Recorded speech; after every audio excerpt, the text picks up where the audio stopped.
I'm supposed to be the franchise player, and we're in here talking about practice.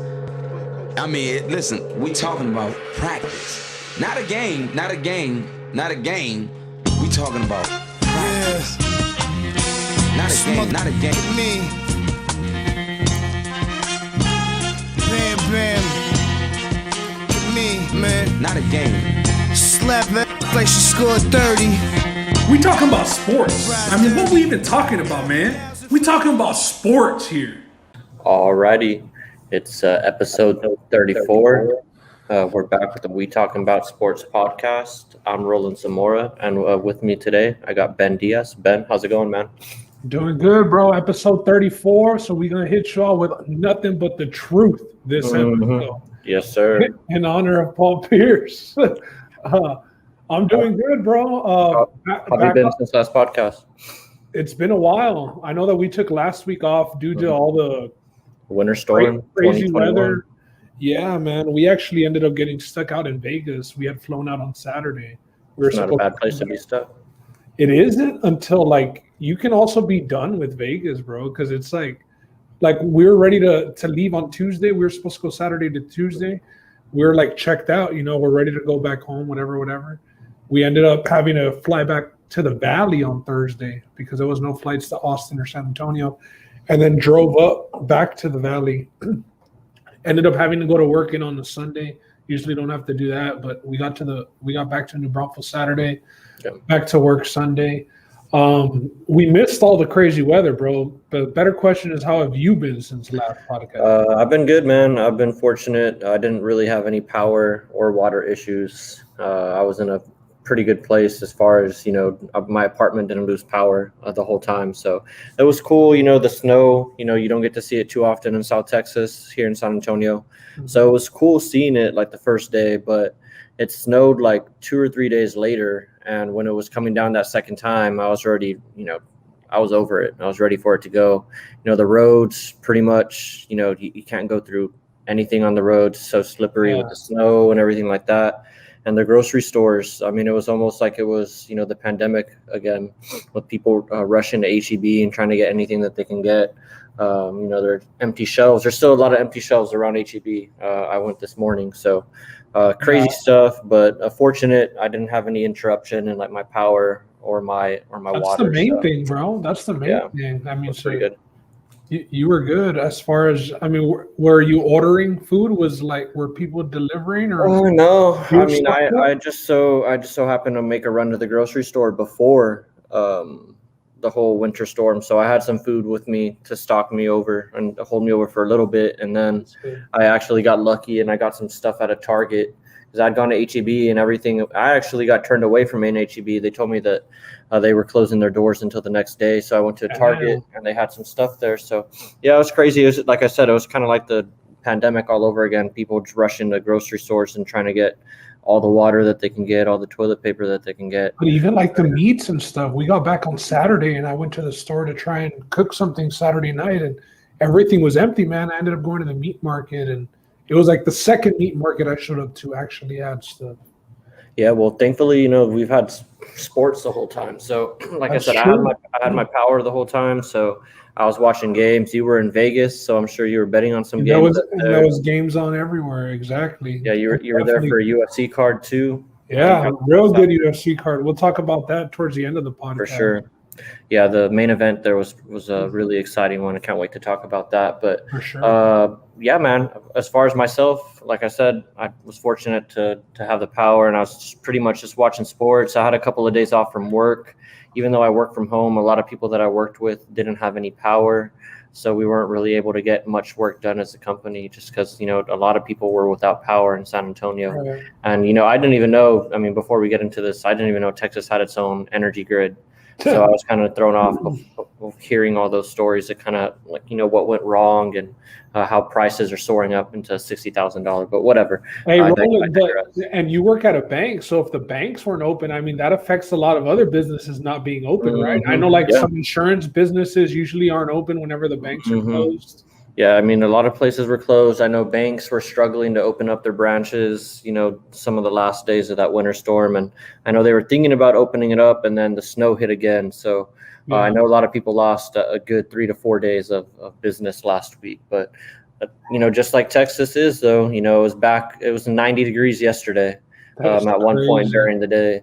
And today, back to some chilly weather with some rain, but whatever. This isn't a weather podcast. Yeah, we're talking about sports here, man. Let's talk about sports. It's crazy with that stuff happening in Texas, but yeah, we gotta enough of that. But the biggest news, Roland. Just onto some general news. Yeah, like Ben said, it's probably the biggest news that's happened in the past couple of days, and thankfully, I'm going to preface this with everything appears to be okay. On the front end as far as life-threatening injuries are concerned, and that is, the Tiger Woods, automobile crash. He was on his way to a photo shoot. He was doing some stuff, was playing golf with some celebrities. I know he's playing with like Drew Brees. He was playing Dwayne Wade.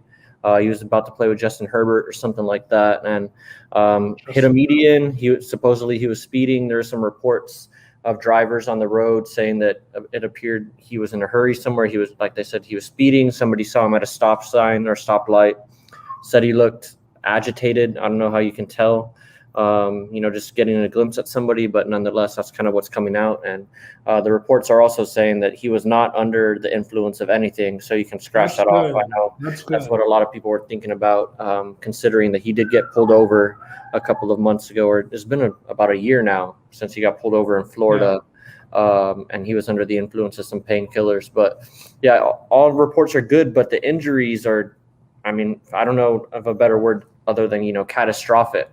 He had a shattered ankle from what people are saying, and he has a fracture, a compound fracture in one of his legs where multiple parts of the bone are broken, like into fragments. My legs started hurting when you said that shit. Yeah, and there was bone, and sorry for anybody that gets queasy, but there's bone piercing the skin.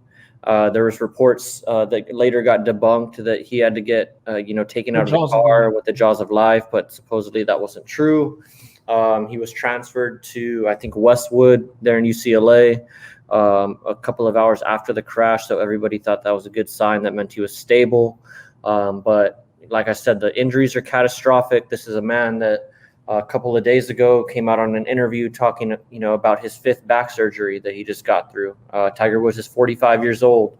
I know he's kind of a freak of nature in terms of, what he's put his body through. He won the U.S. Open on a torn ACL that last round. He's had 4 or 5 back surgeries, and he was recovering from that 5th one.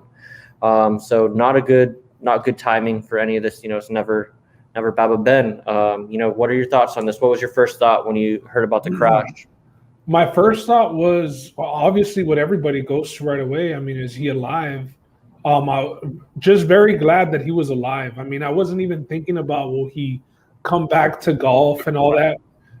I was thinking like, he has a history of, having accidents. We know he had an accident, closer to one of his homes a couple of years ago where he actually did get arrested, and that's where that famous mugshot came from. Might be one of the most famous mugshots, right? I've seen it on a lot of T-shirts and shit. But that was the first thing that came to mind, man, was that I hope he's alive. But the vehicle flipped, and then you hear jaws of life, and your mind kind of drifts where it shouldn't, more towards the negative side. Because when the jaws of life are used, it's never good. Never good. So just very glad to hear that, it was fractures in his leg. Obviously, that's major. He's probably going to have to relearn how to walk again, recovering from those injuries, with it being both legs that were affected. I didn't really want to speculate much about, all the other stuff, because he did have a back surgery. And if anything, he did have a back surgery recently, like you mentioned. And if anything, he probably is going to maybe be taking some sort of pain medication for that, because a back surgery takes more than a couple of months worth of recovery, I would think. And it being so early in the morning, it's just glad that Tiger's alive, bro. Glad for his kids. We saw him play that tournament with his son earlier this year or late last year? I feel like it was late last year, but it was a few months ago. Right. And that was awesome, and it would have just been catastrophic, bro. It would have been terrible. So I'm glad that he's okay. I'm glad that it was non-life threatening, like you mentioned, and we'll see what comes of it. I don't want to speculate. We'll just see what unravels. Yeah, glad he's okay. Obviously there's a long road to recovery. Like Ben said, not even thinking about, him getting back on the golf course, just a recovery to him, learning how to walk again. There's a lot of people wanted to make the correlation to the Alex Smith leg injury, saying how catastrophic that was. There was bone piercing the skin in that instance. But the reason why, for at least with me and Tiger Woods, from what I've read, is that there's multiple fractures. Like his bone was in like pieces, pretty much, is kind of what they were kind of talking about. So whenever something like that happens, there's a steel rod in his leg now. But if anybody can overcome, you know what they say, come back stronger. But at his age, at 46, 45, 46. Right. If it was anything like the Alex Smith, if people were comparing it to that, and at his age of 46, 45 years old, I know Alex Smith is somewhere in his 30s, but definitely Tiger's probably got 10 years on Alex Smith. We did see Alex Smith come back. We did see him play. We did see him win. Obviously, golf is less, physically demanding. But at Tiger's age, you kind of just want him to recover and be well enough to kind of live that life after the sport, where everywhere he makes an appearance, it's like, hey, man, we're glad Tiger's here, that type of thing. So yeah. I just want to see a recovery. I'm not, like I said, I don't expect him to play golf again. I'm not thinking about him playing golf again. I just want to see him out, like I say, out and about. Yeah, I'm not even really thinking about golf either. It's just sad because he was kind of, transitioning, if you will, into like his role within the golf game. Like a lot of the young guys, look up to him and like to get in rounds with Tiger. You're always hearing about him playing rounds with, a lot of the young guys, and he's still, in the culture. He's not like this old elder statesman. They said he got a lot friendlier with a lot of the golfers. He's gotten a lot friendlier. People were, kind of saying that Tiger Woods is kind of, starting to enjoy himself again. He's kind of, put away a lot of his past demons. And I just think a lot of the, the timing of all of this it's never it's never a good time for any of this to happen, right. But just the timing is weird. With the documentary that came out a couple of months ago too, about Tiger Woods, and all of that stuff is all stuff that we've all heard about, but I'm sure that wasn't good for him, to have all of that rehashed, kind of like he's had his whole life in front of the whole world, all of that stuff being put out there on HBO. But I'd be remiss if I didn't bring up, a lot of people brought it up. Don't really want to spend too much time on it, but a lot of people were likening the reaction to this and the news of first hearing about the Tiger Woods crash to, how they felt when they first heard about Kobe Bryant. And when he, rest in peace, when he and, his daughter and those other people were involved in that helicopter crash, a lot of people were talking about, feeling the same, type of sentiment when they heard about Tiger Woods and they didn't know, how severe the injuries were and whether or not he was going to be able to come out of that. But, I bring up Kobe also because he kind of was in the news too this past week with Kyrie Irving. He posted something on Instagram talking about how Kobe Bryant should be the face of the NBA and he should be on the logo now. And he posted an image of Kobe dribbling the ball, with that intense look on his face, like he was going to the rack. And he said that this should be the new NBA logo, saying that, the NBA was built, on the backs of players like Kobe. And, this is a good way to honor him and immortalize him if he wasn't already. He's one of the most liked figures in all of sports. And I think, his death, over a year ago really took, his fans' appreciation to another level. If it couldn't even have gone even higher, or if it could have gone any higher. But Ben, do you like Kobe as the next logo? Would you be in favor of that? I wouldn't mind it. I wouldn't mind it. I mean, during Kobe's playing career, I wasn't the biggest Kobe fan. After his playing career, I really kind of like what I want to see Tiger do, like just show up and mentor a lot of people, whether it's different sports, just mentor them through the pressure and, being under that pressure since being so young. I know Kobe and Naomi Osaka, who just recently won the tennis major that happened, had like a relationship. But going back to it about the Kobe for the logo, like I said, I wouldn't mind it. I think you would always get people that say, well, why not Jordan, the more old school Jordan logo. I mean, he's already on the jerseys though. He's there in the NBA. Fair enough, and he's probably an owner, so I don't know how that would work. But yeah. I don't mind it. Listen, Kyrie's had a bunch of ideas throughout his career in the NBA, and he's been very vocal with them, and a lot recently during this COVID period. But this is one that I think most of the NBA tends to agree with him. I think most fans tend to agree. I think the way that everything's played out, the way Kobe mentored a lot of the players who right now are in the league, Kyrie, Jason Tatum, the list goes on and on. Everybody had a relationship with Kobe, it seemed. So I don't think that it's a bad idea. I mean, it's the LA Lakers. They're the NBA, they're the face of the NBA, throughout history and right now at this current moment being the champions. I don't see how, LeBron doesn't push for that as well. I don't see how even Jordan doesn't push for that as well. It's crazy, man, them changing the logo, because there's always been, rumors or people that have names thrown out, like Jordan's been thrown out for the logo. There's been players before, so we'll see how this goes. Kobe was one of the more loved players in the NBA, so it makes a lot of sense. I'll say that.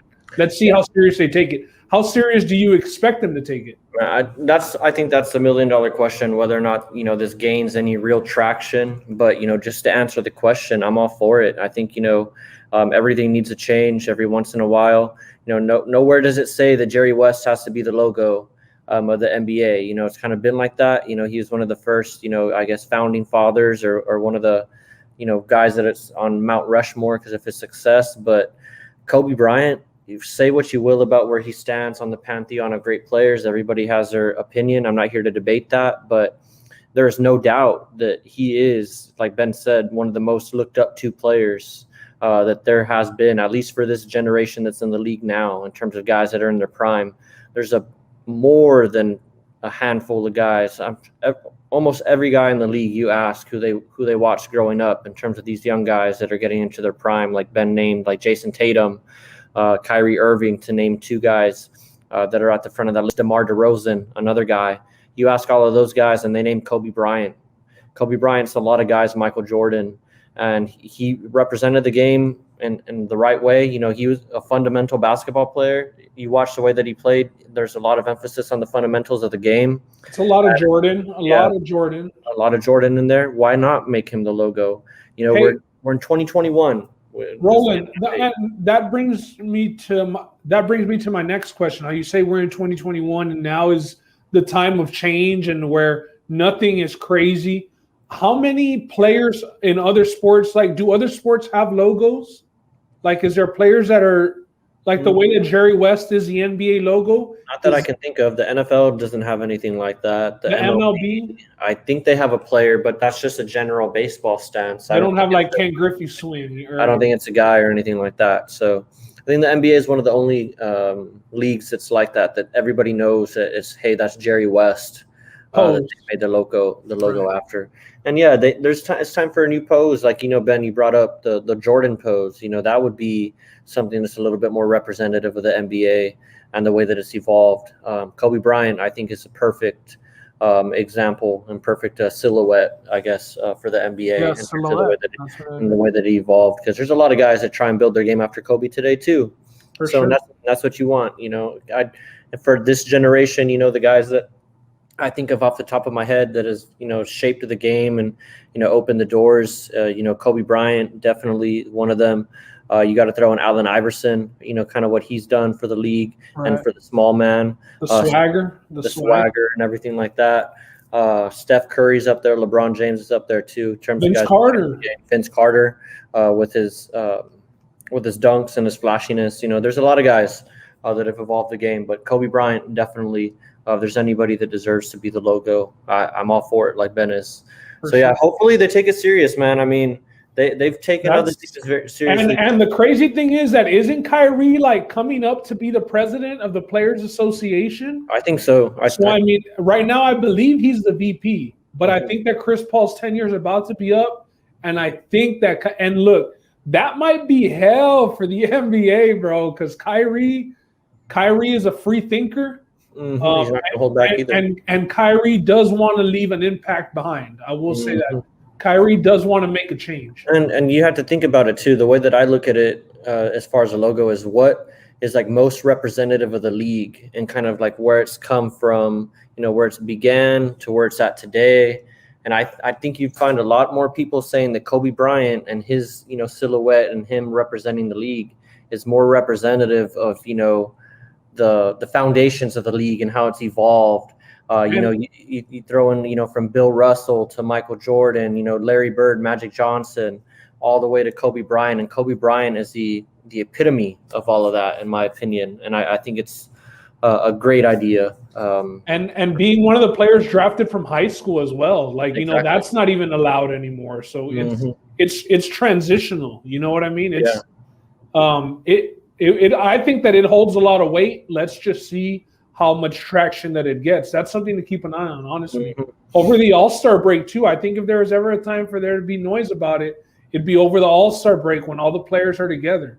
Man, the All-Star, I can't believe we're going to have an All-Star game. We'll talk about that in a little bit, but moving on to something a little bit more lighthearted, just wanted to get this out of the way because I did see some highlights while we were gone from the last podcast of the fan-controlled football league. It's a 7-on-7 football league. It's tackle football. It's on a 50-yard field, 2 20-minute halves. And, they've got some talent. I saw Johnny Manziel slinging the rock. I don't know what team he plays for. We can look it up right now, but I just wanted to introduce it. And it's exactly what it sounds like. The fans before the season voted on the teams, the players, the rules, all of that stuff. And did you get your voting roll? No, I'm not. I got on the board late. I didn't get to put in any of my input. Where are these games broadcasted? I think it's on Twitch. This is a fan's dream. Everybody that's ever played Madden or NCAA football or NFL Blitz or whatever you've played that's like, man, I think I can call some plays. This is your chance. Fans literally are calling the plays out here. I don't know exactly the intricacy of how it works, but it's fun. Maybe they put up like, I don't know how. I mean, we should have at least fucking had a little bit of research done on this. I think Quavo owns some underground shit, bro. Yeah, Quavo owns a team, the Glacier Boys. I think they won their game last week. There's no kickoff. You did say there's talent, though. Is there anybody else you can name besides Johnny Manziel? Let me see here. Let me see if I can look something up. Is there talent rolling, or are you fucking bound? I know there's a guy.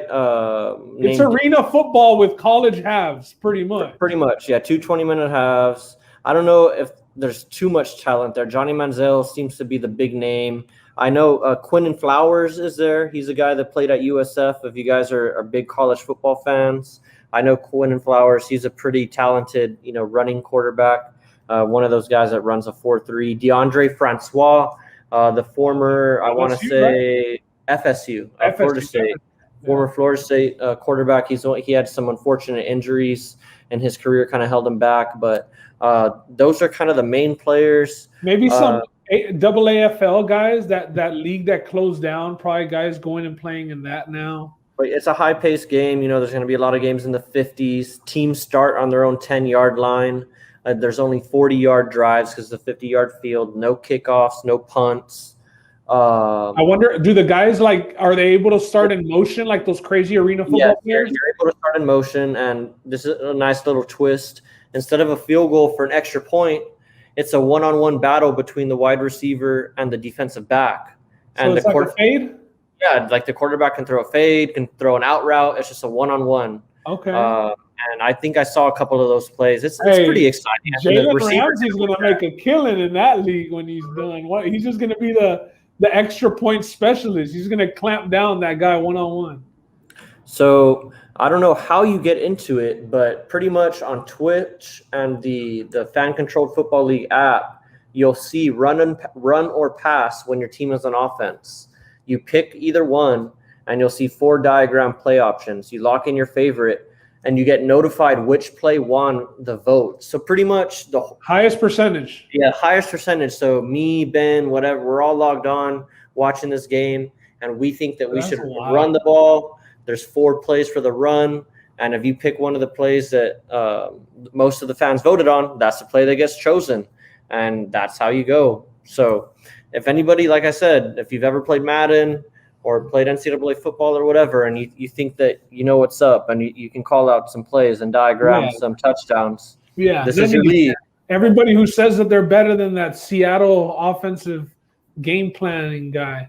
Hey, are you in on it, Ben? Are you in on it? Are you in on this? What other podcast is going to get you talking about fan-controlled football league, bro? Are you in on this, Ben? I'm about to be in on it. Shit. I like this. I'm going to take the Glacier Boys to the title, baby. I was about to say, I like the Glacier Boys, but, I think Johnny Manziel, he plays on the Zappers. So I think I'm going to roll with Johnny Manziel here. Hey, just call a shitload of runs, Roland. Don't be fucking throwing the ball. Your boy's going to look bad. That's scramble, baby. Your boy's going to look bad. But hey, that's pretty cool. 7-on-7, 50-yard field. I mean, the only option is to score points. That shit's hilarious, bro. We should fucking. That's 2021 for you, baby. That's 2021 for you. There's no XFL or anything. It's a fan-controlled football league. Hey, I'm a Glacier boy. Fuck the Bills. Fuck the Texans. I'm a Glacier Hopefully, boy. Hey, there's something to hold us over till the draft gets here, which we'll talk about in a little bit. But yeah, that's kind of the general sports news that I wanted to get to. We'll get into the NBA here in a little bit. But anything else generally, Ben, before we get into the shits that you want to talk about? No, I know. I mean, just Champions League is going on. I don't know how much soccer we're going to talk. That's going on right now, the round of 16. I know that like catchers and pitchers are about to report for baseball. So our Astros will be back in action soon, baby. Sports are kind of in full swing right now, aside for the NFL. But I mean, we're going to get the NFL Combine. March Madness coming up soon too. March Madness. I mean, we're getting conference tournaments started today in lower leagues like the Horizon League.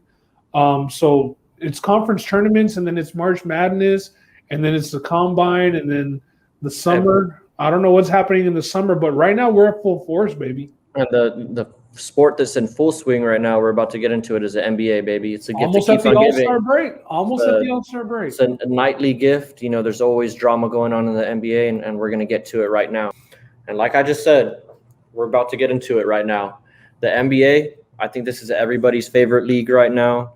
Like I was saying, it's a nightly occurrence. There's always stuff going on in the NBA. If you're League Pass guys like Ben and I, you can find a game at almost any point in the night that you'll lock into.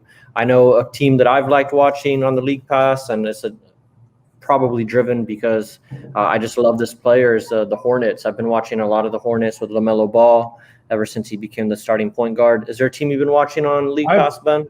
I've been watching the Hornets a lot, and I've been watching the Nets a lot, obviously with James Harden going to the Nets. But the Hornets, bro, I've become a Terry Rozier fan, and I didn't think Terry Rozier was it.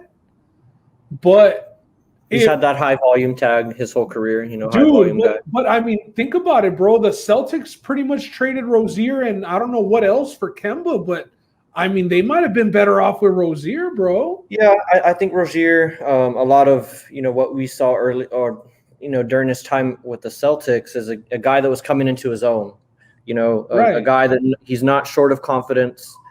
He was streaky. He'd have games where he'd drop, in the high 20s, get into the 30s for you. He's not afraid to shoot the three, probably not the most efficient. But like I said, he was a guy coming into his own. The Celtics probably didn't want to go with the growing pains, seeing as they had a team already that was competitive and thought, hey, we'll just get a guy that's already developed in Kemba Walker, throw him in there instead of Terry Rozier, who still needs time to bake. And, there's two different philosophies there. I think Kemba Walker – I agree with that philosophy, but it's just the injuries have gotten to him. I agree with that philosophy too, Roland. We can just kind of, I guess, if this leads into the Celtics, but if you're of that philosophy, you don't shy away from trading for James Harden, bro. That's true. And so you know what? Let's get right to it. They just missed. Let's get right to it. So what we're gonna do here with the NBA is we're gonna do a little bit of pretenders or contenders. But for the Ballers or NBA, busts. what we're going to call it is ballers or busts. Yeah. And pretty much in this instance, we're going to go, relative to, what the team did last year, what their expectations were this year, where they're currently at, and whether or not we think they're a baller, as a true contender, a team that, if they're in the 8th seed, if we think that they're, legitimately going to stay in the playoff race and maybe win a first round game, or they're a team with a, a higher seed. I think we're doing 4 through 8 on each side, whether or not they have a true chance at, holding on to that upper level seed or Home court. Home court, even though that might not matter that much this year. Seeding still does matter in terms of matchups. So let's get right into it. We were talking about the Celtics. Ben thinks that, this is a team that should have gone for James Harden, the way that they're currently constructed.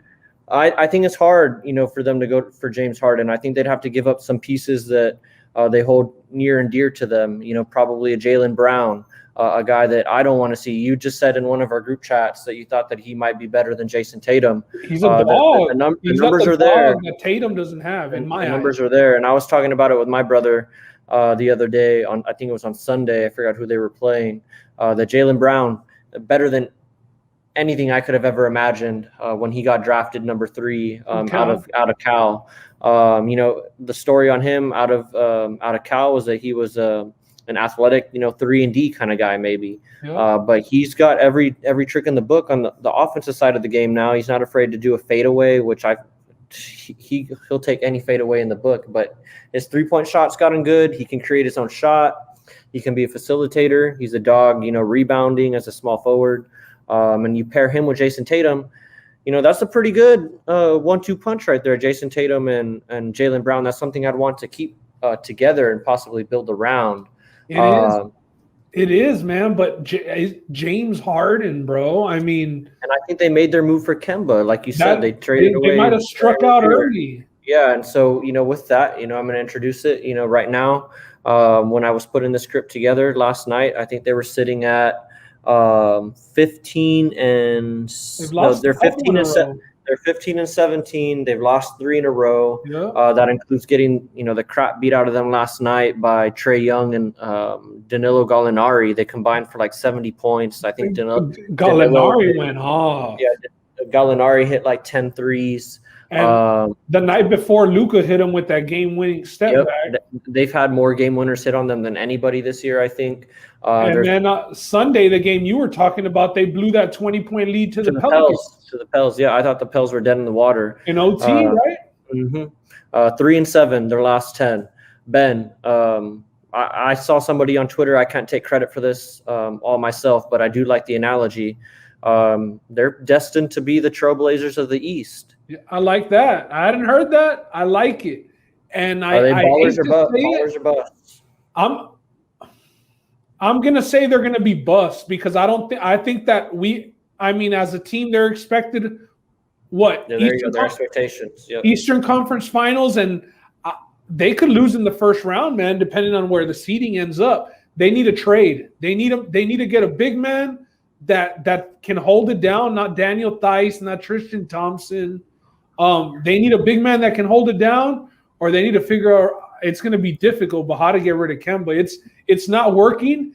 And on the Twitter streets, it seems like Brad Stevens' time, he's getting on the hot seat. Like it's starting to get he was always so praised, very, very praised and praised. But it's finally starting to get hot for him.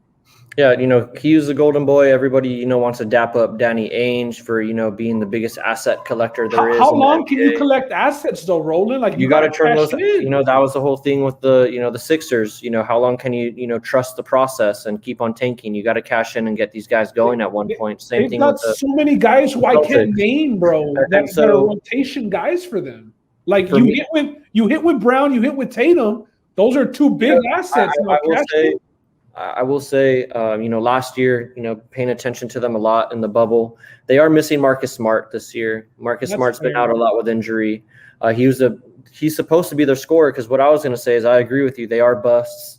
I think they're missing Gordon Hayward, even though he wasn't what they wanted. And that's another player they kind of struck out on based on what they were. They gave up too soon. They gave up too soon. Yeah, and he's come out and he's had a resurgence with the Hornets. He's playing some all-star basketball, which we'll get into the all-star lists later on. But the Celtics for me are busts. Kemba Walker, his injury hasn't really allowed him to really get into emotion of things ever since, before the bubble last year. He's not injured right now, but he's clearly, missing something. And they're relying on him to be, a scorer. So for me, they're bust because you need Tatum and you need Jaylen Brown to go for 30-plus every night to have a chance against some of these other teams. Yeah. Kemba's too big of a liability to be missing that many shots. Man. And you're not stopping anybody with Daniel Theis and Tristan Thompson as your front court. So too many question marks for this team. I know that they've been in the trade talks. Danny Ainge always has his ear to the streets as far as looking for a trade or being involved in the talks. Don't know they're going to pull through with one, but they're definitely a team that's there. But as it stands right now, I can't back the Celtics. And this is a guy in me that my love for the Celtics ran deep last year during the bubble, but definitely not the team that they were last year. And keeping the trend of teams that flourished in the bubble and might not be looking like they were last year in this current season and this current iteration of them is the Miami Heat. But they're kind of on the other side of the Celtics, I will say, in terms of their form. They've won 4 in a row at the time of this writing as of last night. And they're 15-17 right now. They find themselves in the 7th seed. Another team that's kind of had injuries. They haven't had a full Jimmy Butler. You see the numbers with Jimmy Butler as far as they're winning when he's there. Tyler Herro has gotten some injuries here lately. Yeah. Goran Dragic has been injured, which Kendrick Nunn has been putting in some pretty big minutes for them statistically. But yeah, do you like the Heat? Do you think they find a way to get back to their championship form, or at least as far as the Eastern Conference Finals are concerned? Dragic comes back tonight, so he actually returns to the lineup today. Tyler Herro has been screwing my fantasy squad. He's actually been out. But before I answer your question, another team struck out. They struck out. Pat Riley, we've heard about him possibly making this trade, that trade. They were talking about Andre Iguodala before the season started, and they ended up getting Iguodala from the Grizzlies last year, but the whole thing was go out and get that guy. James Harden, the Heat are missing a scorer, bro. As good as Jimmy Butler is, he's just not a natural scorer. He gets most of his points from the free throw line. He's very good at creating contact. Tyler Herro is a scorer, but he's too young. But the fact that they said no because Tyler Herro was in that James Harden package is another just bad move for the Heat. Because if the Heat had James Harden, they would be in prime position. They would be in prime position in the East. Now, with that being said, they are currently in the playoffs. They've been a team that had a lot of COVID issues earlier in the season. They've been dealing with a bunch of injuries now, Herro and Dragic, after Jimmy Butler finally came back. I think Bam's been the only one who's been consistent in their lineup. I think fully healthy, I still expect them to be a top 4, top 5 seed. So as far as the Heat, I'm going to call – I don't think that they get back to the Eastern Conference Finals. So for that fact, they were in the finals last year. I don't even think that they get to the Eastern Conference Finals. So for that fact, I'll say bust. I'm going to – I agree with partially or mostly everything that you just said, except, I'm going to go ahead and call them ballers because I think they're going to end up higher than they are right now. I think there's some teams in front of them right now that they're going to be able to pick off. And for them, it's just all a matter of health. I do agree. That they're one of the teams that, looking at them last year in the bubble, I think a lot of guys were saying, shoot, they're a player away from really being a problem. They got the culture. You got Eric Spoelstra, who's a, well-renowned coach. Everybody loves him. Pat Riley, Jimmy Butler, Bam Adebayo. Those are, all high-quality players that, you want to be around and build around. And they have a core going, and they just needed another guy. I don't think as presently constructed that they can really, threaten for the title. But I do trade. And they struck out with Giannis. They struck out with Harden. And they struck out with Chris Paul. All guys that they were going after, but ended up either going elsewhere or Giannis signed that extension. They need to make a move, bro.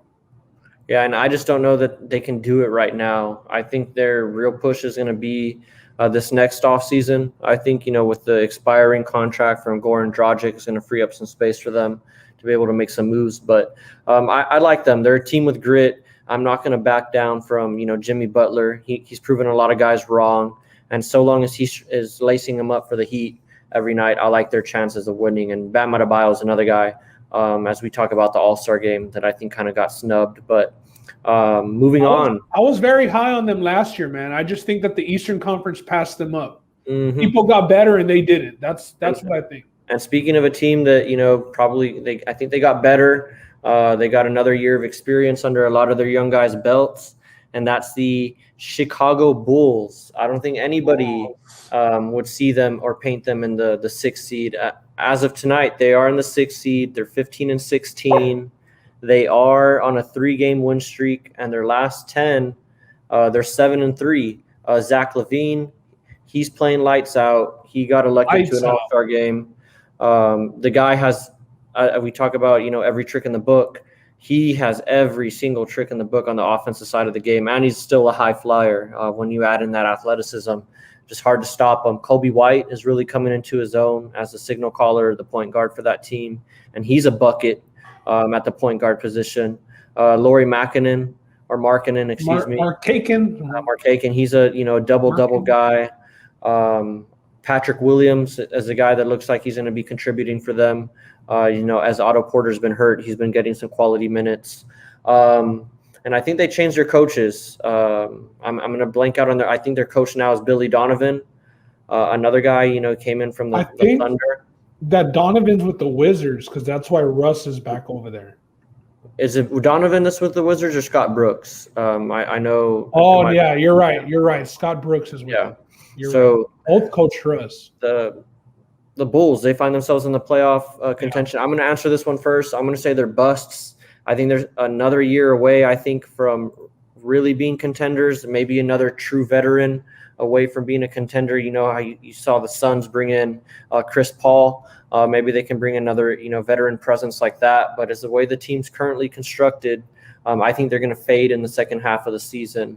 And I'm going to go ahead and call them busts. But they're a pleasant surprise. I like watching them play. They're always in close games, it seems like, whether they're getting the game winner hit on them or they're hitting a game winner. But Zach Levine's another guy, league pass. You got to watch him. Zach Levine, also a guy who is, the talks of a lot of trade rumors from being shipped out from the Chicago Bulls. The guy that didn't get along with Hoiberg last year. And the expectations just weren't very high. Kobe White has played a lot better this year than previous years. Markkanen has been having a career year, currently hurt right now. I'm going to say that they're balling in the fact that I actually think that they can sneak into the playoffs. You think they hold on? I think that they're good enough to hold on. Over. Then again, these teams that it's just so log jammed. Everything is log jammed. It is very log jammed, but it's going to be between them and the Hornets, I believe, for one of those last spots. But I'm going to say ballin' just because I think that they're going to be playing meaningful basketball for the first time in a while in Chicago. Yeah, they're a team that, I know they're on the opposite end of the spectrum in terms of they didn't get invited to the bubble.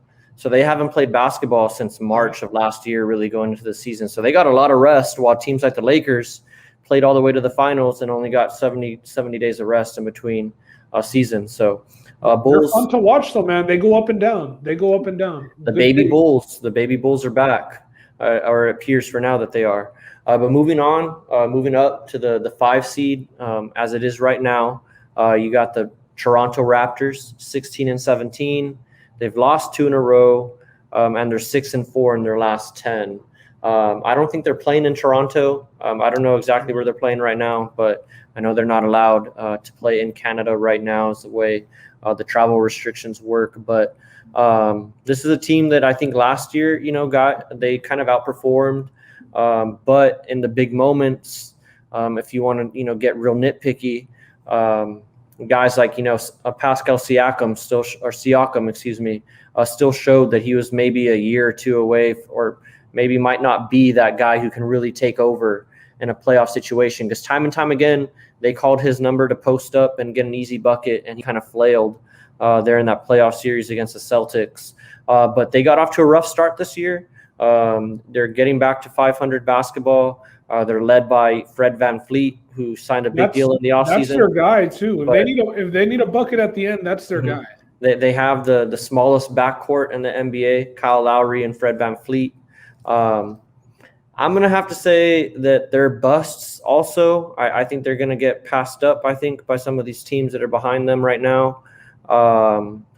But it's hard for me to call them busts just because, they got Nick Nurse, who's a, well-renowned coach also. They have a culture. Lost their assistant, though.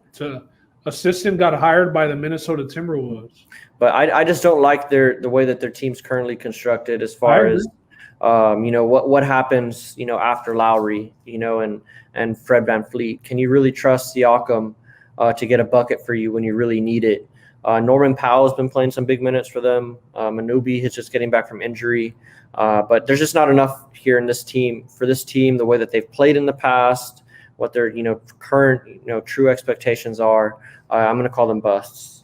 I agree. I'm going to say bust. As a team who won a championship 2 years ago, I could see them getting out in the first round or just squeaking out maybe a first round.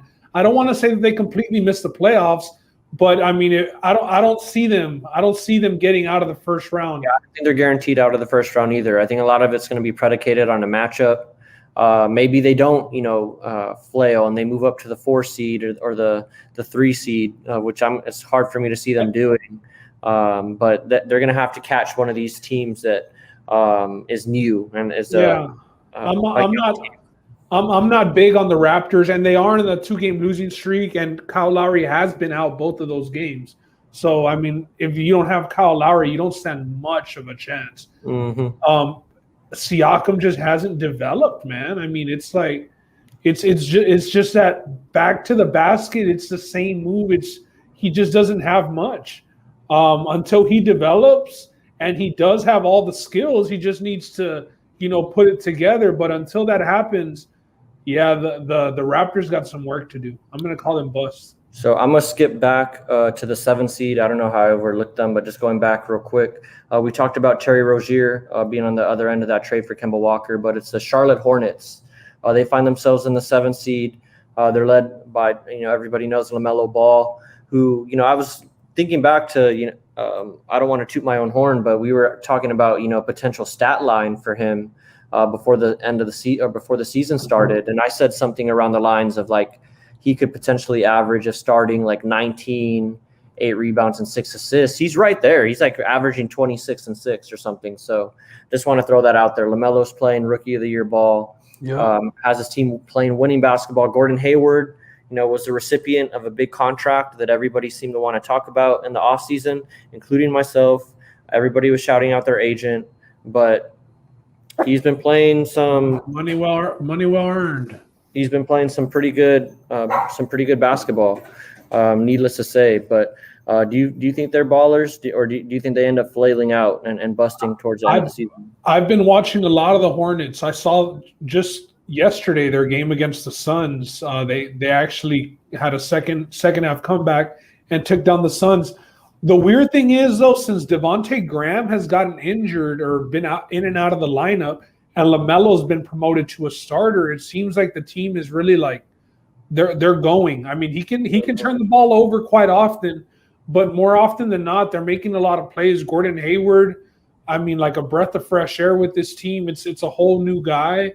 Terry Rozier has really been able to hone the role that he thought he was meant for there in Charlotte as that dog who can go out. Game winner.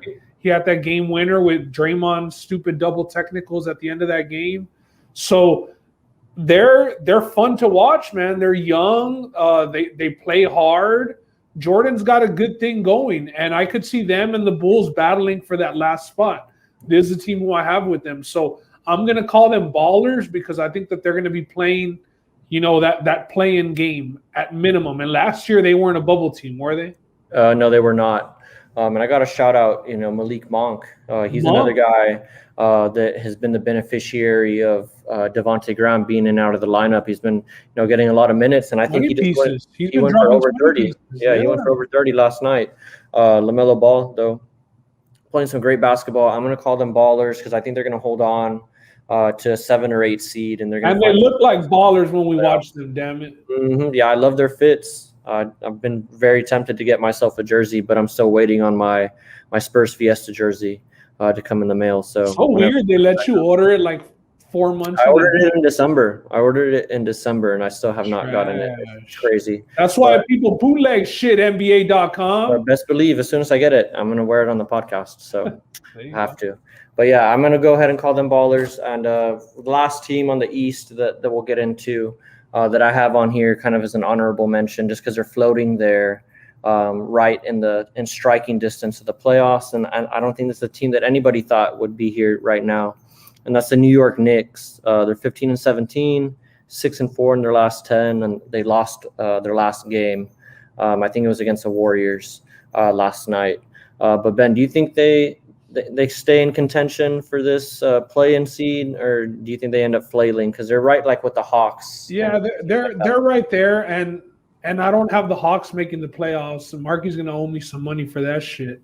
But I don't have the Knicks are balling right now. Listen, that Obi Toppin pickup lit a fire up under Julius Randle. Quickly's a beast, but the Derrick Rose fit and like Alex Burks is their best shooter. I don't.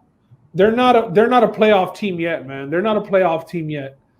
They need either one of the younger guys to get in the starting lineup and really contribute, or to acquire something. They have a lot of assets. And shout out Julius Randle. Yeah, Julius Randle did he make the All-Star team? Yeah, he made the All-Star. Props. That's good because people were writing him off. They were saying they drafted Obi because Randle's kind of done. So I've watched them as well. They're fun to watch, but I don't think that they can sustain it. And that's a Tom Thibodeau coach team. He tends to run his starting lineups into the ground. Mm-hmm. So we'll see how they fare in the second half of the season. But I'm going to say buzz for the fact that I don't think that they play in the playoffs. I'm going to agree with you. I think maybe they can stick in for that 10 seed and maybe get into the play-in game because I think you need to be in the 10 for the play-in. So maybe they stick around there because they're really competing with like teams like the Hawks, the Magic, and the Wizards. And I got to tip my hat to Tom Thibodeau. He's another guy that kind of got written off in terms of the new age NBA players and the way that they like to be coached. A lot of, the talk around that was he can't coach these guys in today's league. He runs them into the ground. He practices them like they're playing games, and they would never work with today's NBA teams. But just look at what he's done with the Knicks. I think the Knicks was a perfect team. They needed to kind of be, he's coaching a team that needed that. Exactly. Perfect fit. He's coaching a team that was young and needed discipline, man. And they're working hard for him. Perfect fit. But I'm going to go ahead and say, kind of like the Bulls. I think they're, another veteran presence away or, a reliable scorer away from being really competitive. I do like Quickly. I think that's his name, right? Yep. And I got to shout out Julius Randle again for the numbers that he's put up. A guy that was written off, kind of was with LA. There's an article saying that he wanted to leave, or I think he requested to leave LA the moment that they signed LeBron James. I don't think he thought he was going to get shine when LeBron got there. So he wanted to go somewhere to, get a shine and prove what he's worth. But we're going to keep it going here in the NBA. Roland, they're starting right now. Nerlens Noel at the 5 and Elfrid Payton at point guard. I mean, with those two guys in your starting lineup, you're just not gonna you're not gonna be a playoff team. But yeah, shouts to what they're doing though right now. Definitely not unwatchable anymore because there's a point where you couldn't watch them. But going over to the West, just keep this going real quick. I'm going to start at the bottom, kind of work our way up to the last team. And I'm going to start, with the 10, the team that finds themselves in the 10 seed right now, and that's the Grizzlies. 13-14. Ja Morant's been hurt. Jaren Jackson Jr. I don't think he's played at all this year. Dylan Brooks is hurt right now. They've lost 2 in a row, and they're 4-6 in their last 10. Do you think they're ballers, or do you think they're going to end up busting and falling out? And this is another team though. I got to bring it up again. They can be busts in terms of the expectations that we had for them this year, and that's where I'm going. I think they're busts because everybody thought they were going to be a step ahead of the play-in game. They were in the play-in stuff last year. Correct. And so everybody was expecting them to take another jump because, John Morant's a darling of the league, and, Jaren Jackson Jr. can play. So but he hasn't played yet. I think that's the true question. But, I mean, he's not on the team right now, and for that reason, I'm going to call him bust as well. I think that there's other teams that are better than them that'll get into the playoffs. But if Jaren Jackson comes back, they do play hard. They play hard as hell. But they're missing another guy besides John Morant. Okay, yeah, we both agree there. I think maybe the Pelicans can jump them. But, yeah, it's going to be a nice little race there for that 10 seed. Another team, though, that I don't think we expected to be this low and might, surpass our expectations as it's currently constructed right now is the Mavericks. They're in the 9 seed. They're not in the playoff picture right now as far as the top 8. They have Luka Doncic, who's been playing lights out lately. Kristaps Porzingis has been hurt, in and out of the lineup, kind of going to be their Achilles heel. And 7-3 in their last 10, though, and they've won 2 in a row, including, we were talking about that game winner that Luka hit against the Celtics. So it's kind of reminiscent of that playoff game against the Clippers. So do you think these guys are ballers, Ben? Or do you think I'm going to say bust because I bet my buddy Ruben that they wouldn't make the playoffs. So for that reason, I'm going to say that they're bust. I think it's the Luka show, and that's it. Like, you can't be relying on Finney Smith, Tim Hardaway Jr., and Jalen Brunson to be the number 2s because Kristaps is in and out of the lineup, man. That guy's very unreliable.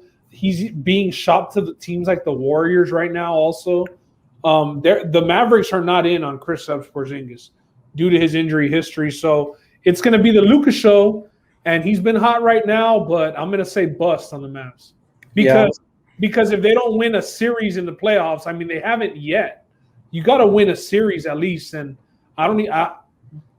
they might squeak in. I mean, they might squeak in the playoffs, but as far as expectations are concerned, Luka is a guy that had a lot of, MVP heat around his name. Would you say he's in the race? I'd say he's in the race, but he's not in my top 2 or top 3 at the moment. Top 5? He's in my top 5 just because of the numbers that he's been putting up. And, he has his team fighting for – he's the sole reason why his team is, fighting for the playoffs right now. If he's not on that team, they're a lottery team. But, I mean, you could say that about Steph Curry and Damian Lillard. And that's why I have, Steph, floating in that 5 or 6 range for MVP as well. But Luka – and the Mavericks, the way, teams kind of talked about them, they gave the Clippers hell in the playoffs. They were supposed to take that step up this year, though. Take the step. And, I think a lot of it's been on Kristaps, being injured and not being there. They took a big swing on him, I think. They were expecting to get the guy that was developing in New York before his Achilles injury. Yep. And he's had flashes of that because he did play well in the playoffs, I thought, at certain points last year. But it's availability for this guy. He couldn't finish the playoffs. Yeah, and when you can't, trust on your number 2 option, you can't rely on as well as he plays and as much work as he puts in. You can't rely on Tim Hardaway Jr. Every night when you're talking about competing with the best teams in the West. Jalen Brunson. These are all guys. Good guys, but not number 2s by any means. They're missing some, Seth Curry and the 3-point shooting that he brought last year. That's a big loss.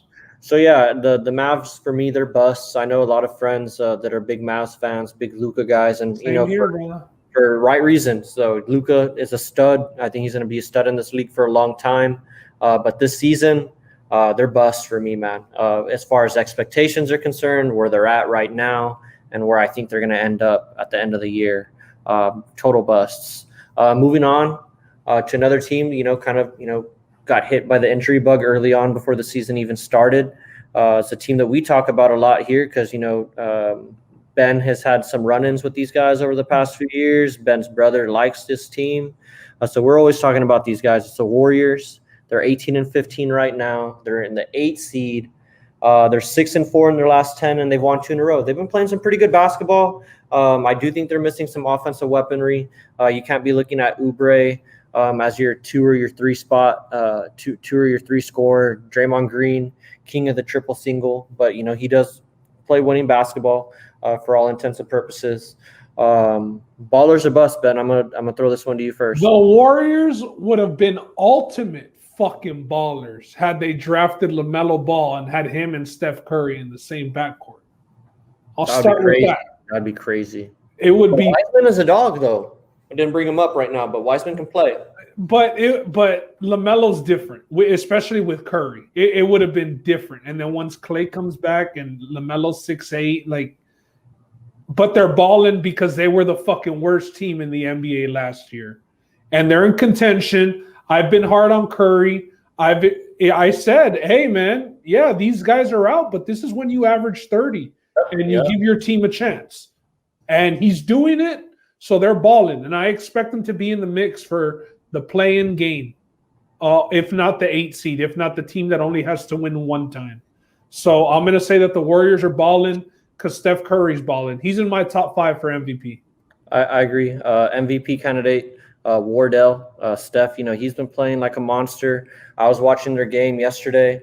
It's still a joy watching him dribble out on the perimeter and see guys, there's a handful of guys that get this treatment. Probably not another guy like Steph Curry. And as far as the double teams are concerned, I know James Harden at one point last year. No, but dude, towards the end of the game, this guy, it's an automatic double team. The Pacers were double teaming. I know, but there's triple teams rolling. Yeah, I know. We've seen some stuff. I mean, James Harden got that treatment last year. Dame Lillard, another guy who's got it. We've seen it before, but what I'm saying is it's still a joy just watching Steph play. He's balling. He's balling. When he's at his peak, when he's playing like this, it's a joy to watch him. It's a shame that they don't have a true number 2 guy there right now. Hey, that could really help him out. People can't shit on Oubre too much. He had a terrible start. He had a terrible start to the season. But he's more of like a 3. He had a 40-piece rolling a couple weeks ago. Yeah, but that's that's once every couple of games. Like that's not reliable, is what I'm saying. Like he can do that. He's putting up 20. Oubre's been better than what people are saying. Yeah, the shots are there.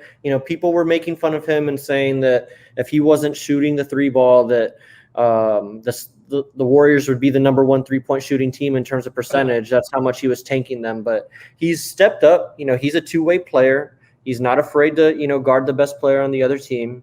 And he's not afraid to take the opportunity. He is contributing. I'm not saying he's the greatest, but he's contributing. He's doing his part. And there's been trade rumors of him for Lonzo recently that I heard. And that's not bad. I mean, the way Lonzo's shooting the ball right now is another guy that can maybe get LaMelo, fucking get Lonzo. Yeah, probably, lessen the load on Steph Curry. Let him play a little bit more off ball. Exactly. But I kind of like that. Andrew Wiggins is a guy that I kind of pick on every now and again. But he's been playing some pretty good basketball. So yeah, the Warriors are balling right now. They're in the mix, and they're going to stay in the mix. So I'm going to say they're a legitimate baller right now for being at the 8 seed. Another team that we're going to hop into right now is the Denver Nuggets. Right now, they're in the 7 seed, 17-14.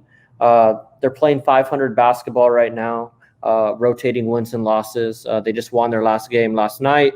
I'm going to go ahead and answer this one and just say because they did upset the Clippers last year.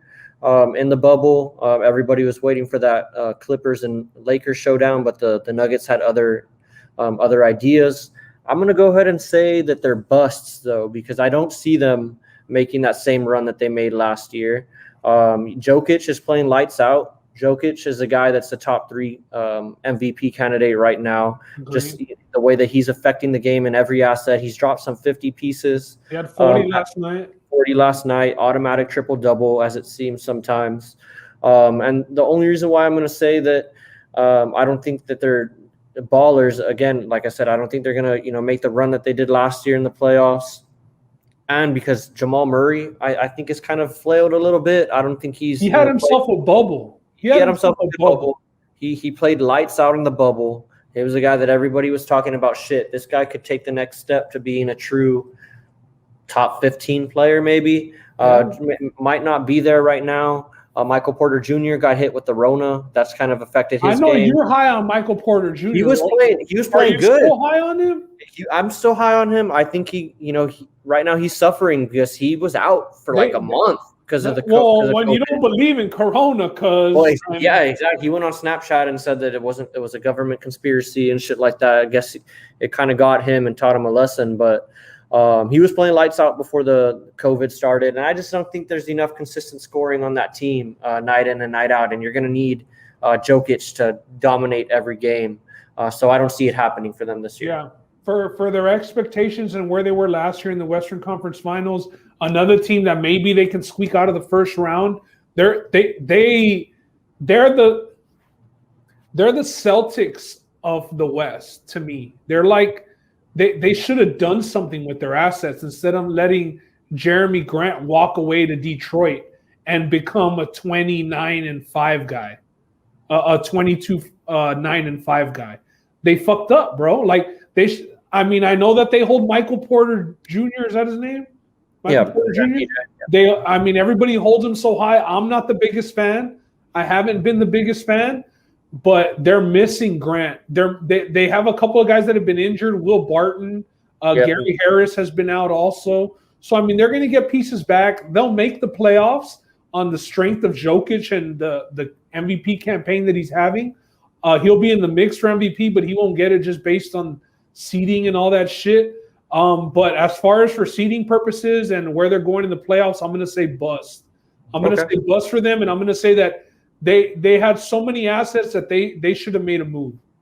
They should have gotten Jokic and Murray that fucking like OG, like that fucking guy that they could just go to, the guy that could get you the buckets. So that's my stance there. Okay, and let's speed up here in this last one, or these last couple of ones here, just for time purposes. So we still got some more NBA stuff to get into, but not going to go too fast here because we're at the 6th seed, and as it stands right now, the Spurs find themselves in the 6th seed. They're 16-12. They just lost last night on a buzzer beater. They were missing, all the guys that were out due to coronavirus and DeMar DeRozan due to the death of his father. For how long are they going to be missing those guys? I'm not too sure. They were subject to like a 4-game break. They haven't played since like the beginning of last week. I know the Pacers got hit by that too because I think they were the team that played the Spurs. I'm not too sure, but Keldon Johnson was out last night. Rudy Gay was out last night. Derek White was out last night. And Patty Mills. I want to say it was Patty Mills, but Patty played. But yeah, those Vassell, three guys were the out. rookie, Vassell was out. Vassell, he was the other guy. All those guys were out due to coronavirus, and the 5th guy, DeMar DeRozan, was out last night because of the death of his father. Find themselves in the heat of things. I didn't think they were going to be up this high at this point in the season. I thought they were going to be a team that was more in that play-in range. But the way that they're playing, they're continuing the way that they were in the bubble. A lot of the young guys are getting a lot of playing time. DeJounte Murray, man. I know Joby tweeted that he's seen what he needs to see. DeJounte Murray. I don't want to be one of those guys tooting his own horn, but a lot of guys were out on DeJounte Murray last year. And I said, let's hold on. Let's chalk up this last year to a recovery from the knee injury because he missed the whole year previous to last year with an ACL injury, and he needed last year to get right. He had some glimpses last year, had some problems with decision making, but this year it seems to have all come together. This guy's locked in. He's playing like he might fuck around and get a contract to get his girl back from Deshaun. That's the way that he's playing. He got paid, but he might be playing himself for another one right now. He's playing really well, and he's a defensive and offensive guy. He's being consistent. I'm a big Keldon Johnson fan for card purposes, but they just need to find a way to get rid of Aldridge and get an asset for Aldridge. I want to say that the Spurs, I don't expect them to hang around in the 6th seed. I expect them to have to battle to get into the playoffs. But they didn't do that last year. They weren't even in the play-in scenario. So I'm going to say the Spurs are balling just because I don't give them much props, and they're definitely exceeding everybody's expectations right now. I know a lot of people were pissed that DeMar DeRozan got passed up for an all-star bid. Yep. The same way that he got ranked prior to the season. 82nd? Right. So I'm going to give the Spurs some props because nobody else does. Yeah, Spurs are balling. They did a lot of this without Derek White. Derek White's back. A lot of people think Derek White is their best player, bro. I'm not on that board because I will say this. Before the season, I was on that train. Now, DeJounte Murray's our best player. To me, it's DeJounte Murray and then Derek White and then Keldon Johnson. As far as like the young guys or whatever, DeMar DeRozan is still the most productive player as far as points per game and stuff like that. And he is a good facilitator as well. A lot of guys don't give him credit, but he is a pretty good point guard when he plays. Good young core, though. Good young core. Good young core. And I didn't even bring up Lonnie Walker or Devin Vassell or Luka Samanic. How do you feel about Pirtle, though? A lot of people are mixed. Some people say he can't make a layup. Some people say he's a good rim defender. He's got like the best 2-point he's defensive. He's the poor man's Rudy Gobert. And I say that with a lot of respect. You know, he's a good rim protector, but he's too soft around the rim as an offensive guy. He doesn't finish a lot of balls. Yeah. Played his ball at Utah, but I don't see him ever developing much into an offense. I would like to see him finish more because that's really all that we're asking him to do in the offense. And those have been the complaints that he doesn't finish enough. He needs to finish. But yeah, man, I'm going to call the Spurs ballers, and I'm going to go out on a limb and say that depending on the matchup, maybe I'm hedging my bet here, but depending on the matchup, they will win a first-round game. Oh, shit. Playoffs. So moving on from the 6th seed. Portland Trailblazers, they find themselves in the 5 seed. They're 18-13. They're on a 3-game losing streak, though. I know Ben mentioned that he's got Damian Lillard in his MVP race. Dame Lillard's a guy that Ben likes to hate on in our group chats. Hey, I've gave prop to Curry and Dame today, bro. Dame has been playing like a man on a mission since the bubble last year. With Nurkic out and with CJ McCollum, his right-hand man. McCollum out this year, and they're in the 5 seed. They're sitting better than they were last year in that play-in bullshit against the Grizzlies. The Blazers are balling. But the Blazers now have seen they do not need CJ McCollum. Gary Trent Jr. has taken that step. Gary Trent Jr. is playing very well for the Blazers. They need to trade CJ and get a piece, bro. They need to get CJ is a poor man's Dame. In people can say that, you know. CJ might be a little bit of a poor man's Dame, but they're the same player. Go get something different. Get you a guy who might be able to D up the other team's best player. You know what I mean? And get you a bucket. So the Blazers are balling, but they definitely have a move to make. They need to. They're in the 5 seed without CJ and Nurkic. Yeah, I'm gonna call them ballers. I think they're gonna stay balling. Just as Ben highlighted, they're doing all of this without 2 of their 3 best players, Nurkic and CJ McCollum, are out. I won't go as far as to say as they need to ship CJ McCollum. They've seen their ceiling rolling. Yeah, maybe, but I don't think they played a lot last year with Nurkic in the lineup. I think they got him back late. And another guy that we haven't brought up that I think has been a big addition for them coming over from the Rockets is Rocco Covington. Defensively, he's played well. Ben mentioned Gary Trent's taken another step. Let's get CJ McCollum back, see what this iteration looks like. Maybe, we've had this conversation before. Can you win with CJ McCollum being your number 2 guy? Like a Paul George instead of a CJ McCollum with Dame. That's all I'm saying. Yeah, no, I get that. CJ's the exact same guy. I get that.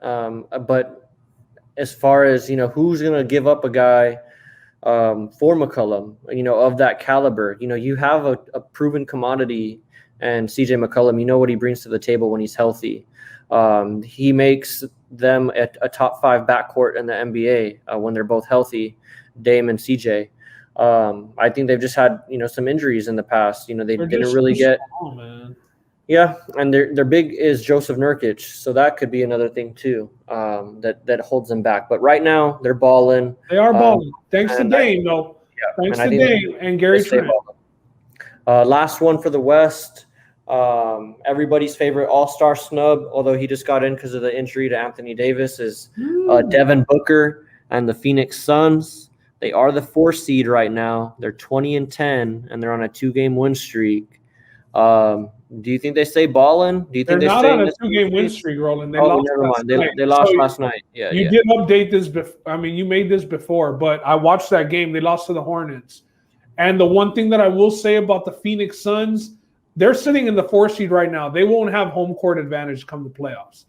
For that reason, I won't say that they're balling just because this segment is being done with them having home court.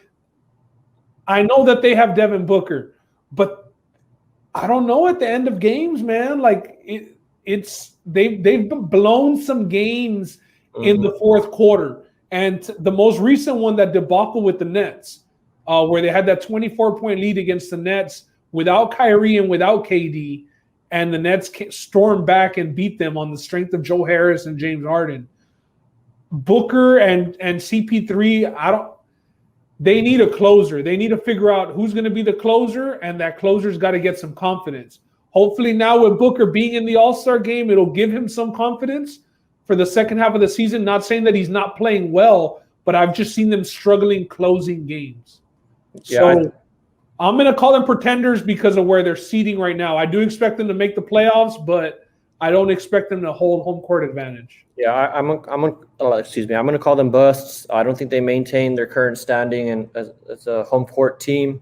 I do think they make the playoffs. I do think they stay comfortably in the playoffs. I don't think they're going to find themselves at risk of falling out. Got to give Chris Paul his flowers. I think that's kind of what the All-Star nod was about, probably, and just acknowledging. Yeah, Chris Paul was the guy that got in for the Suns.